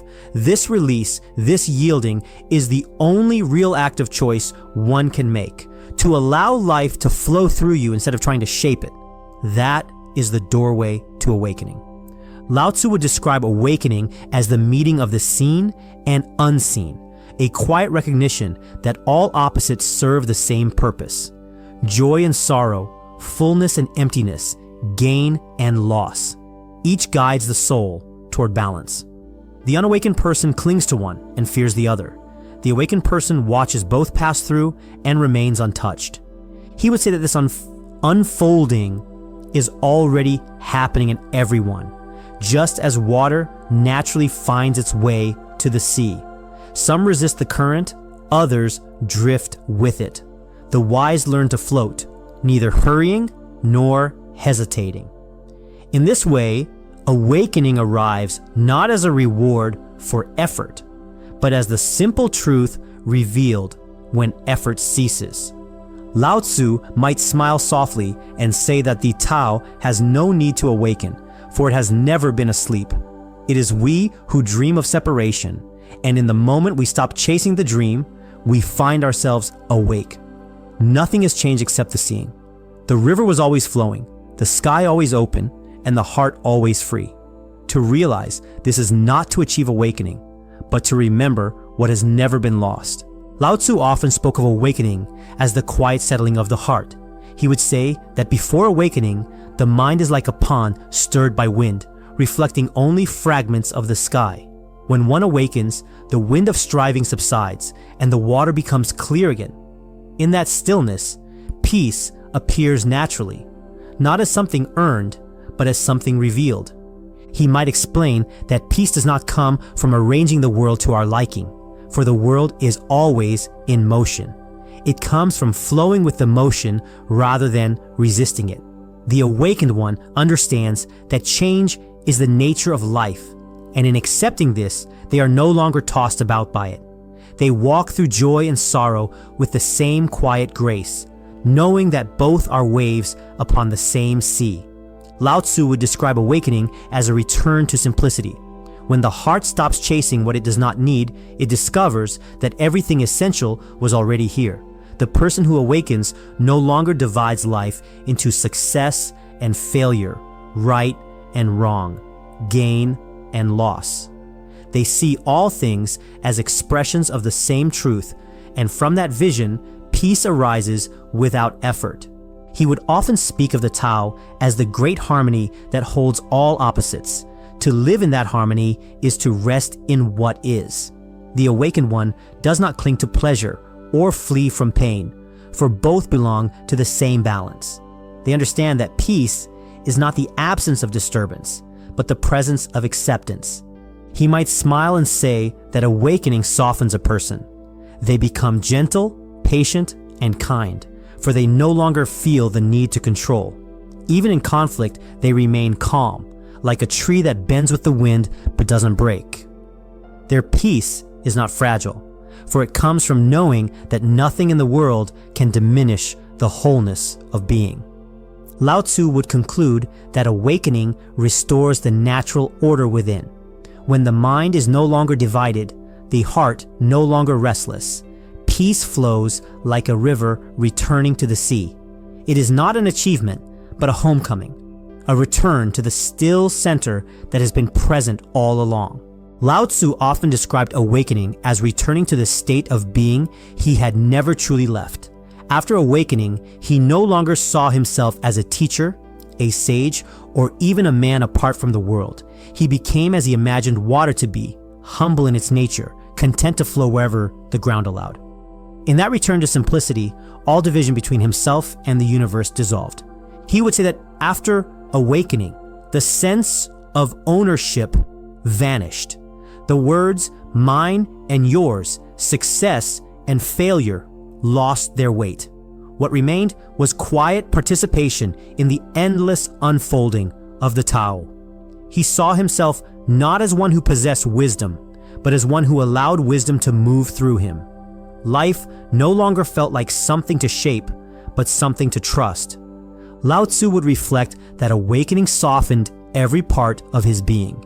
The need to persuade or lead others faded, replaced by the gentle desire to embody truth rather than speak it. To those who sought guidance, he would not give commandments, but invite them to observe the natural order. Look to the trees, he might say, for they stand still yet grow. Watch the river, for it yields and still finds its way. And these are the teachers of peace. He would remind them that awakening is not found through accumulation, but through letting go. When one releases the chase for perfection, for enlightenment, even for understanding, the burden of becoming falls away. What remains is presence, as effortless as breathing. The awakened person does not withdraw from life, but engages it with a light touch, free from clinging and fear. Lao Tzu might smile quietly and say that after awakening, he became like an empty cup. Because it was empty, it could receive everything. Joy and sorrow poured through it, yet it remained unbroken. This is the way of harmony, he would say, to hold the world without grasping it. For those seeking awakening, he would offer only this: stop seeking. Sit by the river, watch the clouds, breathe with the wind. When the mind grows silent enough, the Tao will reveal itself not as something to be known, but as what you've always been. In that recognition, the journey ends where it began, in stillness. Like this topic? Get the book on Amazon now. Link in the description below. What can Nietzsche teach us about awakening? Nietzsche often spoke of awakening as the moment when one ceases to live by borrowed truths. He would say that most people sleep within the comfort of inherited beliefs, letting others define meaning for them. To awaken is to break from that sleep, to face the vastness of existence without the shelter of illusion and still affirm life. It is not a gentle process. It is the shattering of certainty, the burning away of every false light until only one's own fire remains. He might describe awakening as standing alone on a mountain at dawn. The world lies below, veiled in mist, and the air is sharp with freedom. There is both terror and beauty in that height. Nothing protects you, yet everything belongs to you. In that solitude, a person sees that truth is not given from above. It must be created from within. Awakening is not comfort, it is clarity, and clarity demands courage. Nietzsche would say that awakening begins when one dares to question the values that shape society. Why do you obey? Why do you believe? Why do you fear? Each question tears away another layer of illusion until the soul stands naked before itself. Only then can a new kind of strength arise, not the strength of power over others, but the strength to live without justification. He would explain that awakening is not a destination, but a continual act of becoming. The awakened person does not seek peace by retreating from life, but finds meaning by dancing within its chaos. They embrace contradiction, knowing that both creation and destruction are necessary forces of growth. From this understanding, the spirit learns to say yes to existence, even to its suffering. Nietzsche might smile and say that awakening is the birth of the free spirit. It is the moment when the individual becomes the artist of their own soul. The chains of tradition fall away, and what remains is the wild responsibility of freedom. To awaken is to love fate, to affirm everything that has been, and to transform even pain into power. For him, awakening was not an escape from life, but its fullest embrace. It was the recognition that meaning is not discovered but made, and that to live awake is to stand in the center of existence and declare, with joy and defiance, that it is good to be alive. Nietzsche often spoke of awakening as a kind of death that gives birth to a truer life. He would recall that his own turning point came not through revelation, but through the collapse of all that once gave him certainty.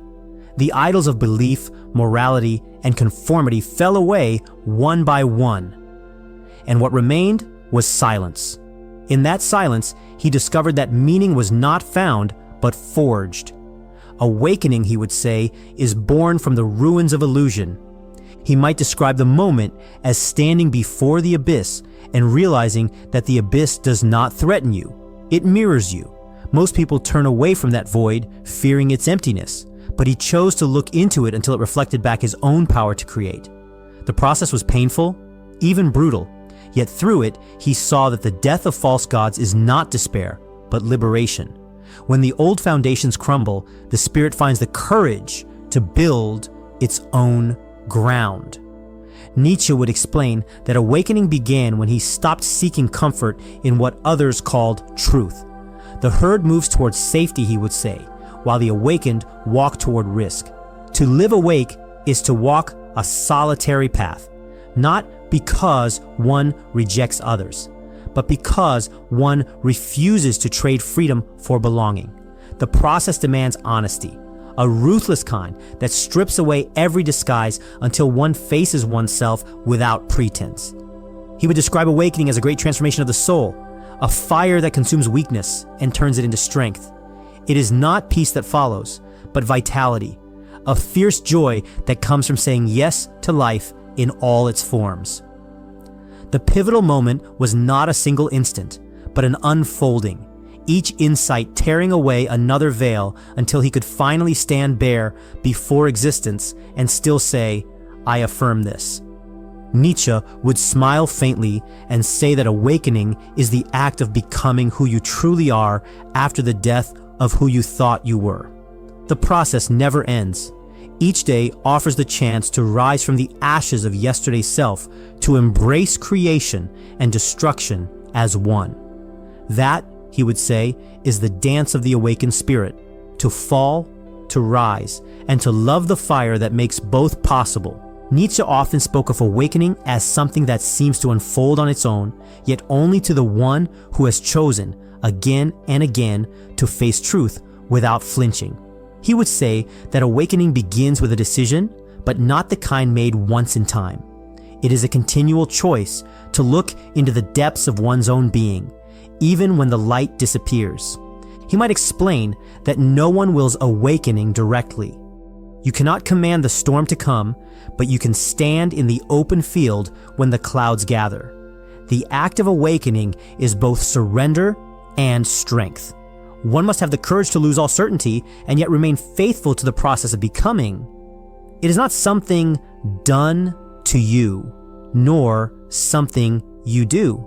It is the meeting point of life's necessity and your willingness to say yes to it. Nietzsche would reflect that those who cling to comfort cannot awaken, for comfort is the sleep of the spirit. The one who awakens has already allowed life to wound him, to strip him of illusion. Through this nakedness, something new is born, not a conclusion, but a clearer sight.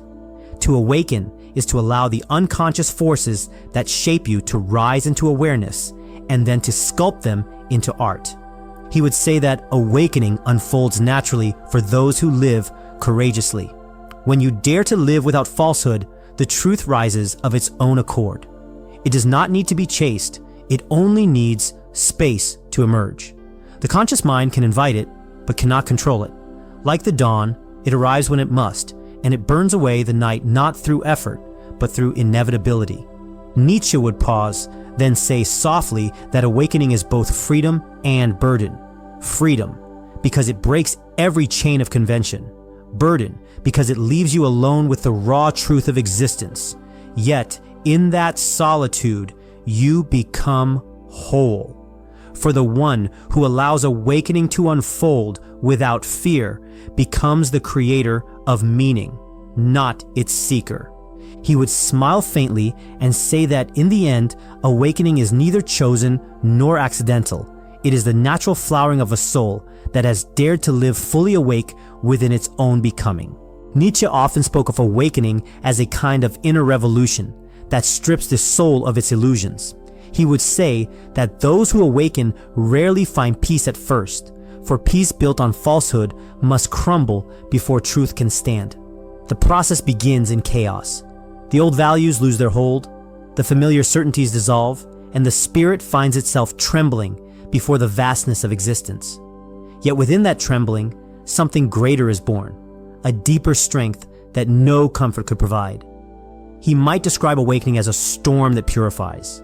It tears apart the walls that kept the mind contained, revealing the endless horizon of what one truly is. The peace that follows is not calm in the ordinary sense. It is the peace of one who no longer runs from life. After awakening, one stops clinging to ideals of perfection or permanence and learns to rest within the flow of becoming. The awakened spirit accepts both the light and the shadow, both creation and destruction, as necessary parts of the same dance. Nietzsche would say that true peace does not come from harmony with the world, but from reconciliation with oneself. The unawakened man seeks to escape suffering. The awakened man sees that suffering is woven into the very fabric of growth. He no longer curses the pain, but uses it as fuel for transformation. His peace is not the stillness of the pond, but the calm of the sea, vast, alive, and always moving. He would reflect that awakening brings solitude, but not loneliness. The awakened one walks apart, yet carries the whole world within. He no longer depends on approval or belonging, for his foundation lies in self-overcoming. In embracing his individuality completely, he becomes one with all existence.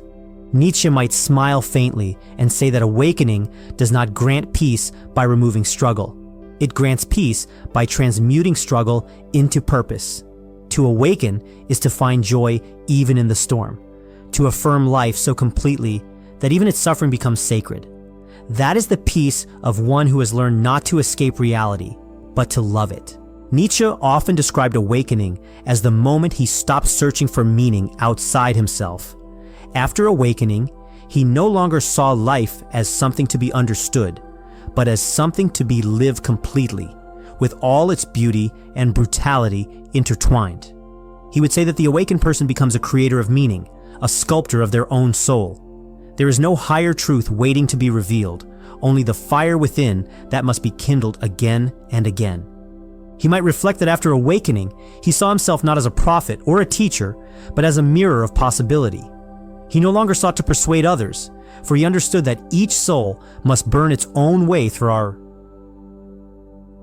darkness. What he found instead was freedom, a wild, untamed freedom that came not from escaping suffering, but from embracing it as part of life's creative rhythm. The awakened self is no longer divided between what is and what should be. It lives as a yes to existence, an affirmation that even chaos has its necessity. Nietzsche would say that awakening stripped him of all masks. The thinker, the rebel, the man who wrestled with God. All these were only forms that truth took while passing through him. What remained was not an identity, but a state of becoming, always in motion, always renewing itself. In that state, he found a quiet strength, a peace not of stillness, but of acceptance. As for guidance, he would offer none in the ordinary sense. To seek formulas for awakening is to remain asleep, he would warn. Instead, he would invite others to stand naked before their own experience, to question every inherited belief until they discover what rings true in the marrow of their being. The path cannot be followed, it must be forged. He might smile and say that after awakening, he became both the question and the answer, both the fire and the ash. His counsel would be simple. Do not seek to awaken by imitation or by doctrine. Live with such intensity that even your suffering becomes luminous. Love your fate, not because it is easy, but because it is yours. That is where awakening begins, in the courage to live life without apology until the self becomes an act of creation itself. Like this topic? Get the book on Amazon now. Link in the description below. Kant often spoke of awakening as the quiet turning of the mind toward its own activity. He would say that awakening is not an escape from thought, but the discovery of what thought truly is. It begins when one realizes that knowledge is not a mirror of the world, but a structure the mind itself helps to create.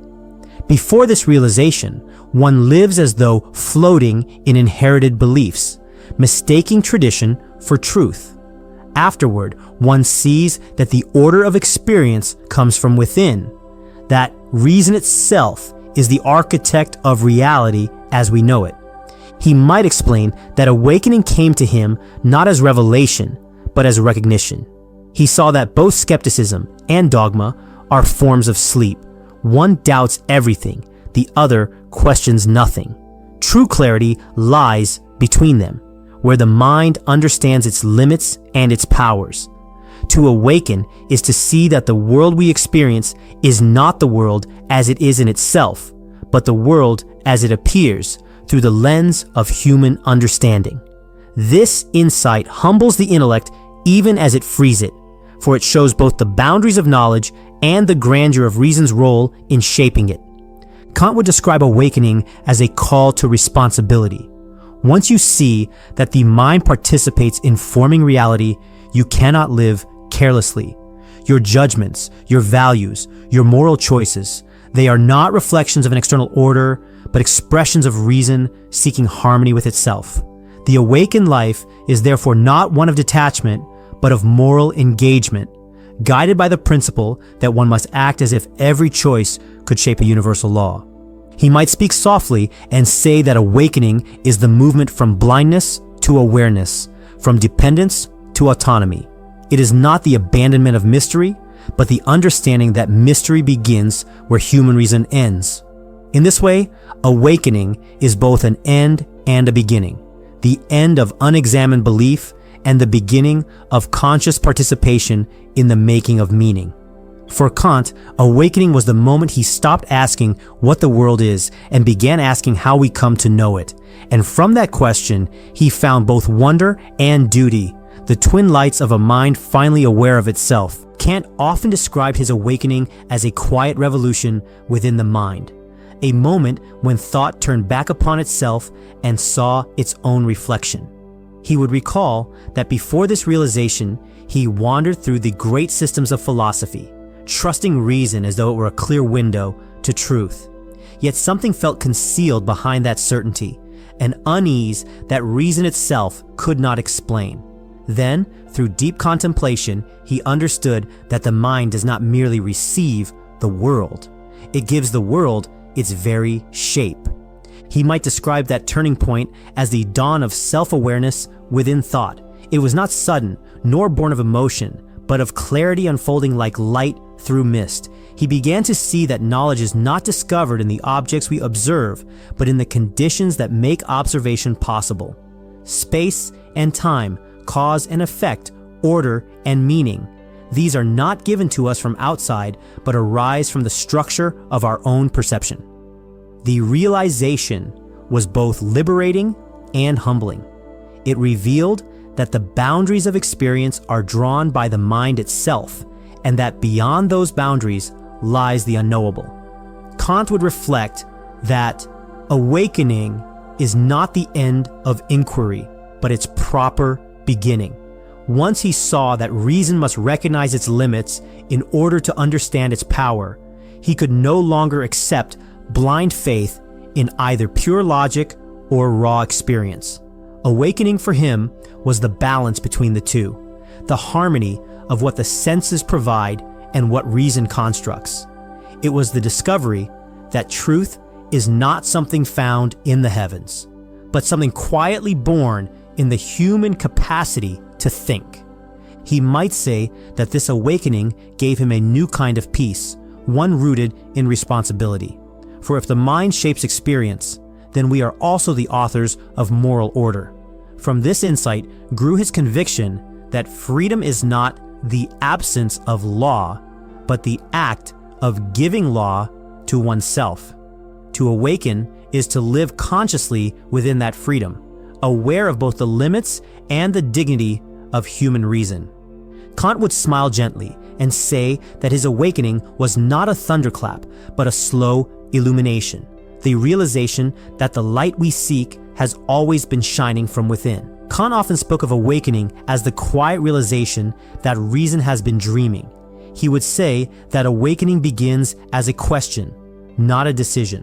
One does not choose to awaken as one chooses a path or a belief. It happens when the mind begins to see the limits of its own understanding.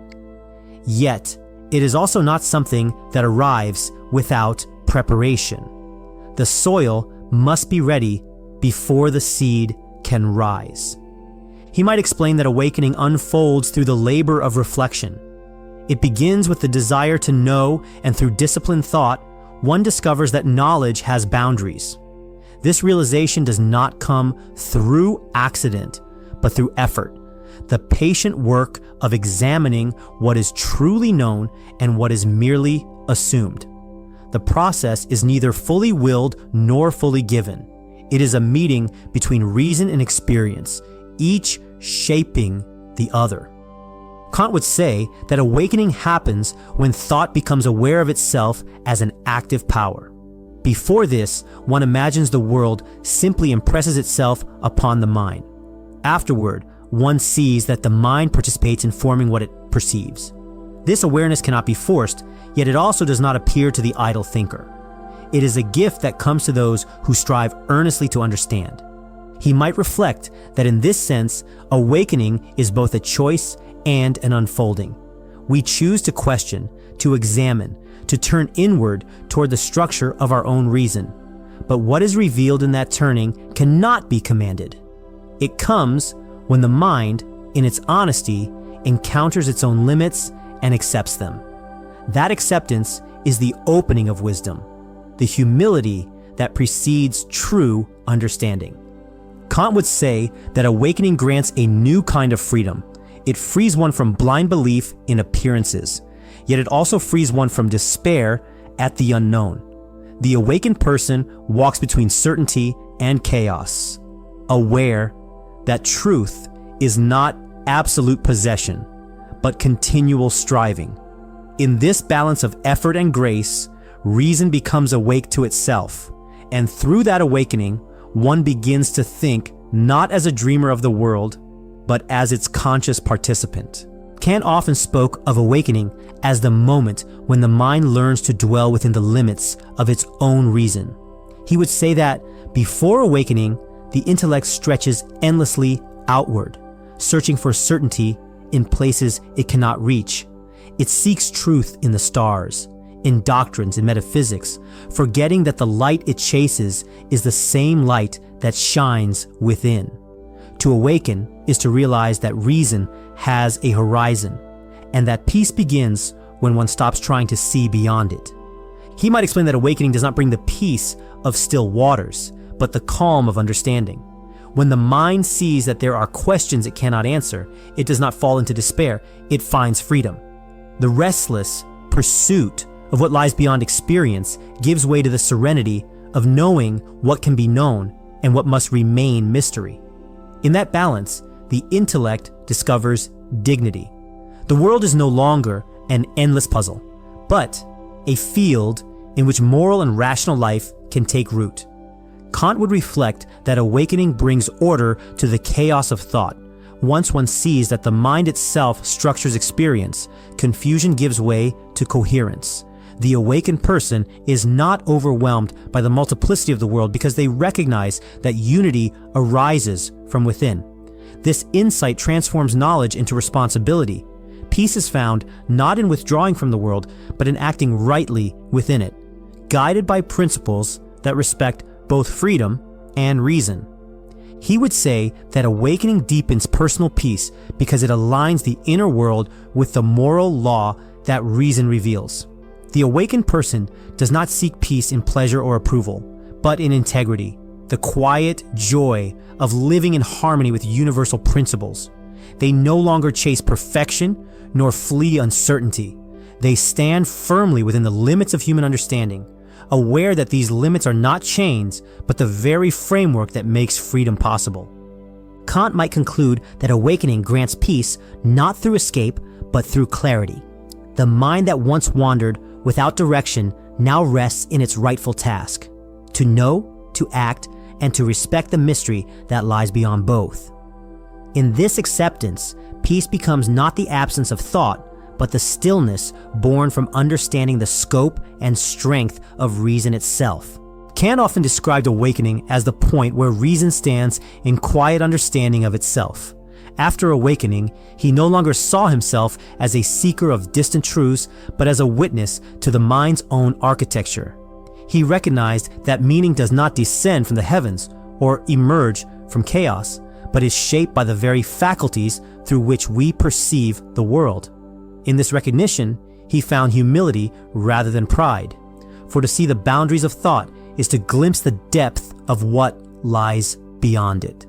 He might explain that after awakening, he saw himself as neither master nor discoverer, but as participant in the unfolding of knowledge.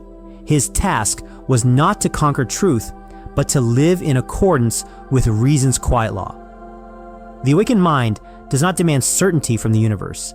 It cultivates integrity within itself.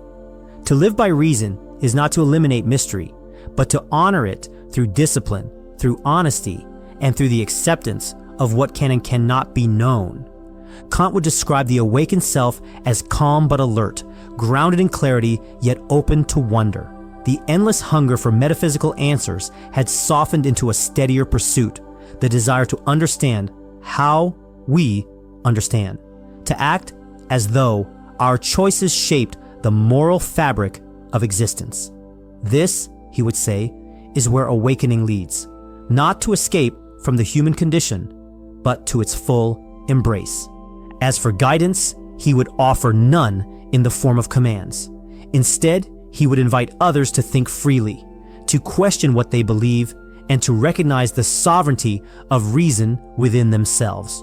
The awakening he found was not bestowed by revelation, but achieved through courage, the courage to look inward, to examine every conviction, and to live according to principles that could hold for all. Kant might smile and say that after awakening, he learned to live in quiet awe. The world remained mysterious, but no longer foreign. It was shaped by the same order that guided his thought. To awaken, he would say, is to realize that the greatest illumination does not come from beyond, but from the reason that already burns within us. Like this topic? Get the book on Amazon now. Link in the description below. Plato often spoke of awakening as the turning of the soul toward the light. He would say that most people live as prisoners in a cave, mistaking shadows for truth, believing the flickering of illusion to be all there is. To awaken is not to find new things, but to see differently, to turn from what is merely seen to what is truly known. It is the soul remembering its own origin in the realm of truth and beauty. He might explain that awakening is painful at first. The eyes of the soul, long accustomed to darkness, resist the brightness of what is real. One must have the courage to endure that light, to bear the strain of clarity until vision adjusts. Only then does the soul perceive what lies beyond appearance, the forms, eternal and unchanging, from which all visible things take their shape. This is not learning in the ordinary sense, but remembering, for truth already dwells within the soul, waiting to be recalled. Plato would say that awakening transforms desire. Before, one loves the shadows, fame, pleasure, the approval of others. Afterward, one loves the good itself. The awakened soul no longer chases reflections, but turns toward the source of light, the sun of truth that gives all things life. In that ascent, the soul discovers harmony between reason and love, between knowing and being. He might describe awakening as both liberation and responsibility. To see truth is to be called to live by it. The awakened person cannot return to ignorance without betraying the light that revealed itself. Yet they do not despise the cave or those still within it. Instead, they feel a quiet duty to help others turn, not by force, but by example. Plato would speak softly and say that awakening is not a moment, but a lifelong turning. The journey from darkness to light continues within each act of reflection, each movement of the heart toward wisdom. To awaken is to remember that the soul belongs to a greater order, that beyond the world of change, there is a beauty untouched by time. And in remembering, one becomes whole again. Plato often spoke of awakening through the image of ascent, but he might recall it not as a single revelation, rather as a gradual unfolding of sight.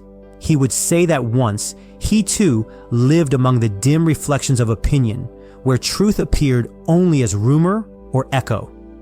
The pivotal moment came when he realized that knowledge could not be given by another, nor proven by the senses, but must arise from within, as the soul remembers what it already knows. He would describe how this realization first appeared as unease, a sense that the world he saw was incomplete, that beauty and justice existed beyond what could be measured or named. That restlessness drew him inward. The turning of the mind began quietly, like a slow reorientation toward the sun. He discovered that true learning is not the filling of an empty vessel, but the kindling of a hidden flame.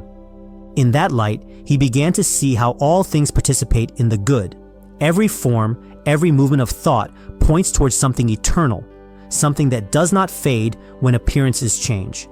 The awakening came in recognizing that the visible world is a mirror of the invisible, that the harmony behind all things can be glimpsed by reason and felt through love.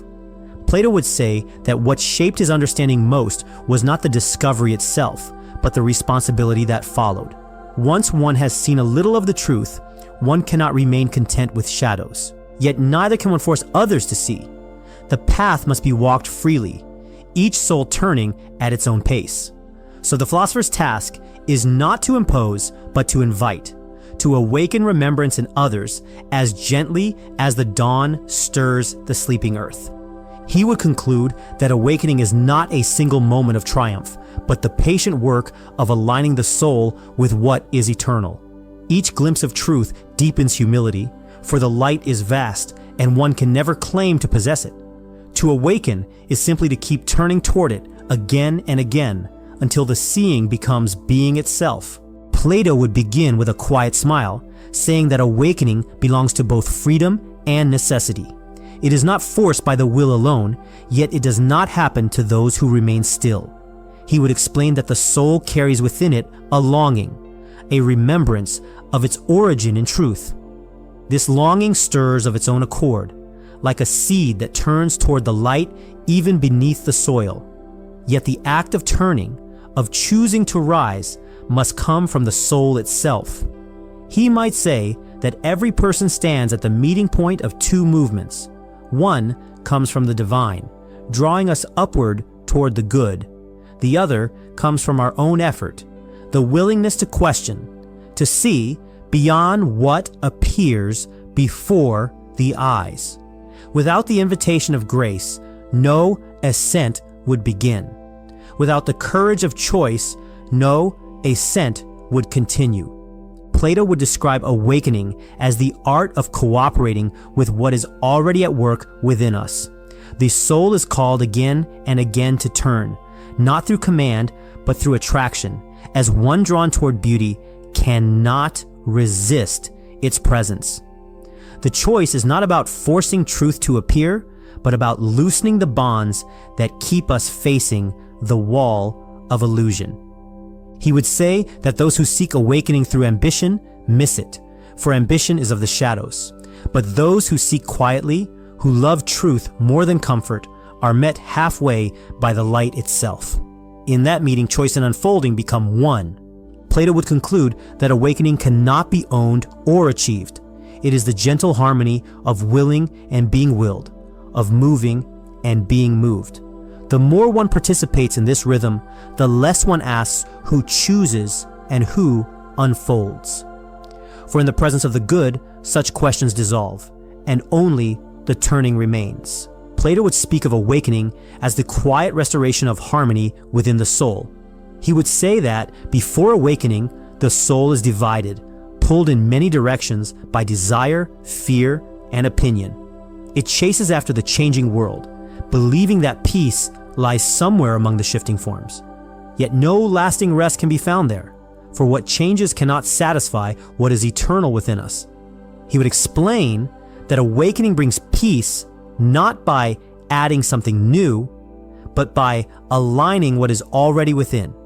When reason, spirit, and desire begin to act together under the guidance of truth, the soul becomes like a well-tuned instrument.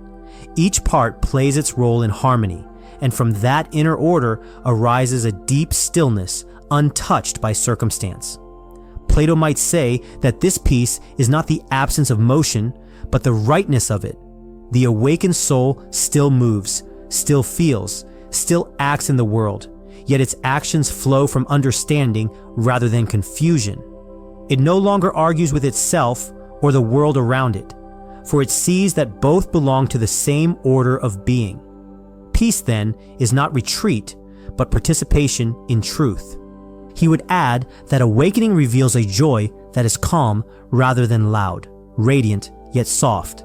It is the joy of recognizing that all striving, when rightly directed, leads back to unity. One no longer seeks to possess the good, but to live in accordance with it. And in that accord, even sorrow and uncertainty lose their sting, for the soul knows they too belong to the greater rhythm. Plato would conclude that true peace cannot be granted from outside nor taken away by the world. It is the natural state of the soul once it remembers its source. To awaken is to see that peace has always been present, waiting patiently beneath the noise, like still water beneath the waves. Plato would speak with a calm clarity, as if reflecting on a long journey that led from shadow to light. He would say that after awakening, he no longer saw himself as a teacher or philosopher seeking to persuade, but as a companion walking beside others on the same ascent. The self that once sought to understand had become part of the understanding itself, and in that union, the boundary between seeker and truth began to fade. He would describe himself not as one who possesses wisdom, but as one who continually turns toward it. For the awakened soul does not claim mastery. It lives in service to the good. He would say that his task became less about argument and more about remembrance, to help others see that they too have always known the truth, even if they have forgotten. Plato might explain that awakening stripped away the illusion of separation. He no longer felt divided between the visible and the invisible, between the thinker and the thought. He began to see life as a single living form, in which every being participates according to its nature. To live awake is to live in harmony with that whole, to act not from possession or pride, but from love of what is eternal. As for guidance, he would speak gently to those who seek. Do not chase after enlightenment as if it were a treasure buried in the distance. Instead, turn inward and listen to the part of you that longs for what is true. Let questioning become devotion, and let every act of learning refine the soul. The path is not about adding, but unveiling, not about escape, but return. Plato would close with the thought that awakening is not the end of striving, but the birth of clear vision. When one sees that the light sought outside has always been within, life itself becomes the dialogue of the soul with the divine. To awaken is to remember that you have never truly been asleep. Like this topic? Get the book on Amazon now. Link in the description below. Epictetus would speak of awakening not as a distant illumination, but as the quiet recognition of what is already within one's control.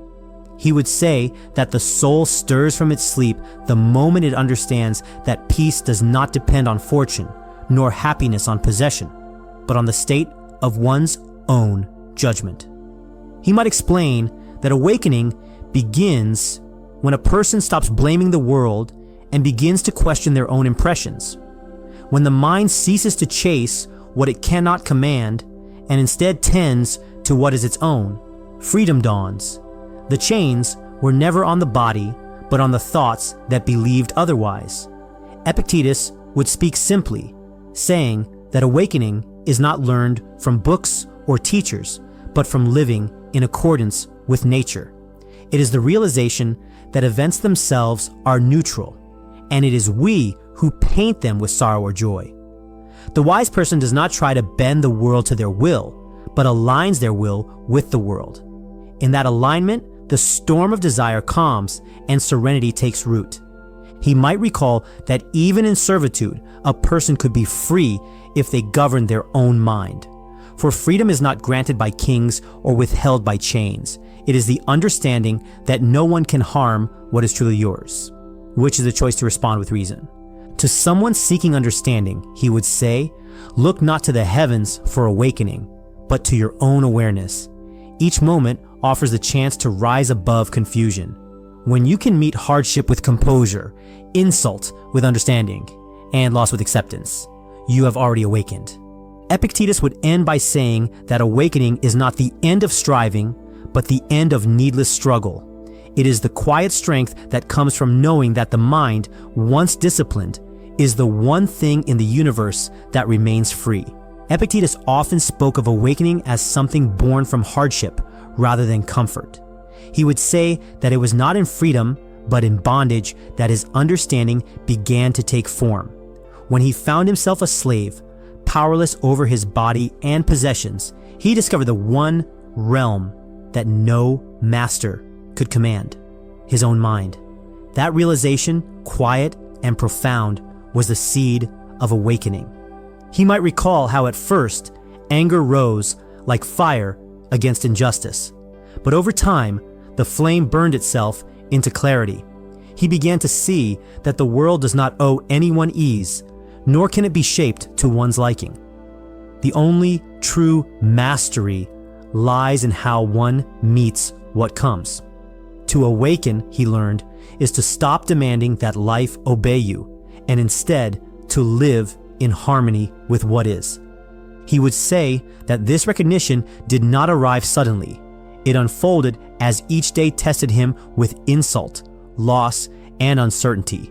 Each moment invited a choice: to react or to reflect, to resist or to accept. Through this process, he came to see that awakening is not escape from suffering, but understanding its purpose. It refines the soul, stripping away illusion until only what is essential remains. Epictetus would speak calmly, saying that awakening is forged in the practice of turning inward. The mind, once disciplined, becomes untouchable by misfortune. Where once he saw limitation, he now saw instruction. The external world became a teacher and every difficulty a mirror, showing the strength or weakness of his reason. He would say that the pivotal moment was not a single event, but a gradual seeing. It was the dawning understanding that no one can make another man free or enslaved. That distinction is drawn within. To awaken is to realize that peace cannot be taken from you, because it was never given by the world. It was yours all along, waiting for the moment you stopped looking elsewhere. Epictetus would speak of awakening as both choice and unfolding, as something the soul must cooperate with rather than command. He would say that a person cannot will themselves into wisdom any more than a seed can force itself to bloom before its season. Yet without the will to cultivate the ground, the seed never breaks open. So it is with awakening. It begins in choice but ripens in surrender. He might explain that each person is given reason as a guide, and with reason comes responsibility. The gods have placed the keys to freedom within the mind itself, but they do not turn the lock for us. To awaken is to choose again and again, to see clearly rather than to drift in blindness. It is an act of participation with the order of nature, a quiet acceptance that one's role is not to control life, but to align with its rhythm. Epictetus would say that awakening does not arrive through great effort alone. There are moments when clarity descends unbidden, when life itself exposes our attachments and false judgments. In those moments, the truth unfolds on its own, showing us that much of what we feared or desired was never ours to begin with. This unfolding is grace, but the readiness to see it is choice. He would liken it to a sailor learning to trust the wind. One cannot summon the breeze, but one can set the sail. The mind that resists life's movement remains bound, while the mind that yields to reason moves freely with the current of existence. In his calm way, he would conclude that awakening is neither forced nor accidental. It is the meeting point between discipline and mystery, between what we can control and what we must allow. The wise man does not wait for it to happen, nor does he strain to grasp it. He lives attentively, knowing that when the heart and reason move together in harmony, awakening is not a destination, but a natural state of being. Epictetus would say that awakening transforms peace from something fragile into something enduring. Before it, peace depends on circumstance, on the kindness of fortune, on the turning of the world. After it, peace becomes independent, a quiet flame that no wind can extinguish. He would speak gently, reminding that the true disturbance of life is not in events, but in our opinions of them. When the mind awakens to this truth, it ceases to struggle against what it cannot change. He might explain that awakening is not an escape from difficulty, but a new way of standing in its presence.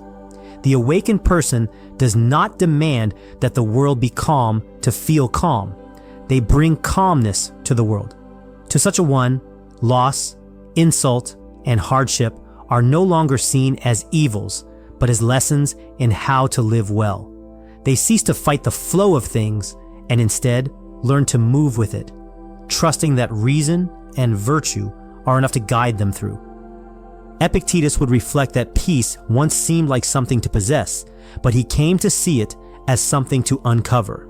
It was always there beneath the noise of judgment and desire. Awakening simply clears the dust from the surface. In that clearing, one sees that serenity is not granted by others or guarded by walls. It arises from within the disciplined mind. He would say that awakening does not make life easier, but makes one unshaken by its turns. The storms still come, but the roots grow deep. When you understand that the only power you truly hold is over your own will, peace no longer depends on what happens to you, but on how you meet it. Epictetus would end softly, saying that awakening teaches one to live as part of the great order of things. Peace is no longer sought as a goal, but lived as a natural condition of harmony with reason, nature, and the self. It is not freedom from the world, but freedom within it. Epictetus would speak of himself after awakening not as someone changed in essence, but as someone who had finally seen the truth that was always present. He would say that he no longer viewed himself as slave or teacher, fortunate or unfortunate, but as a part of nature, fulfilling its role. To awaken was to stop resisting what he was, and to begin living in harmony with what is. He might explain that before this understanding, he had sought peace in circumstance, in freedom of body or approval of men. But afterward, he saw that such pursuits chain the mind far more than any manacle. The self that emerges after awakening is not grand or exalted. It is quiet, steady, and content with simplicity. It seeks not to command, but to consent, not to accumulate, but to align. Epictetus would describe this new self as one who walks through life as through a vast theater, performing his part with diligence, but without attachment to applause or outcome. When the play ends, he departs without bitterness, knowing the stage was never his to own. This is what it means to be free, to act with integrity in all things, and to rest easily in whatever follows. To those seeking the same peace, he would speak gently, urging them not to chase awakening as a prize, but to live each moment with awareness and discipline. He would say, "Tend to your thoughts as a gardener tends to his soil. Remove what is harmful, nurture what is right, and trust that clarity will bloom in its own time." He would remind them that awakening is not the escape from life, but the full embrace of it. Every trial, every loss, every joy is an opportunity to see what lies beneath illusion. The awakened person does not ask for a lighter burden, but for stronger shoulders. For strength, he would say, is not the denial of hardship, but the understanding that the soul is greater than anything it endures. Epictetus would end by saying that to awaken is to remember that you are already whole. The guidance then is simple. Live according to reason, accept the nature of all things, and let virtue, not circumstance, be the measure of your peace. Like this topic? Get the book on Amazon now. Link in the description below.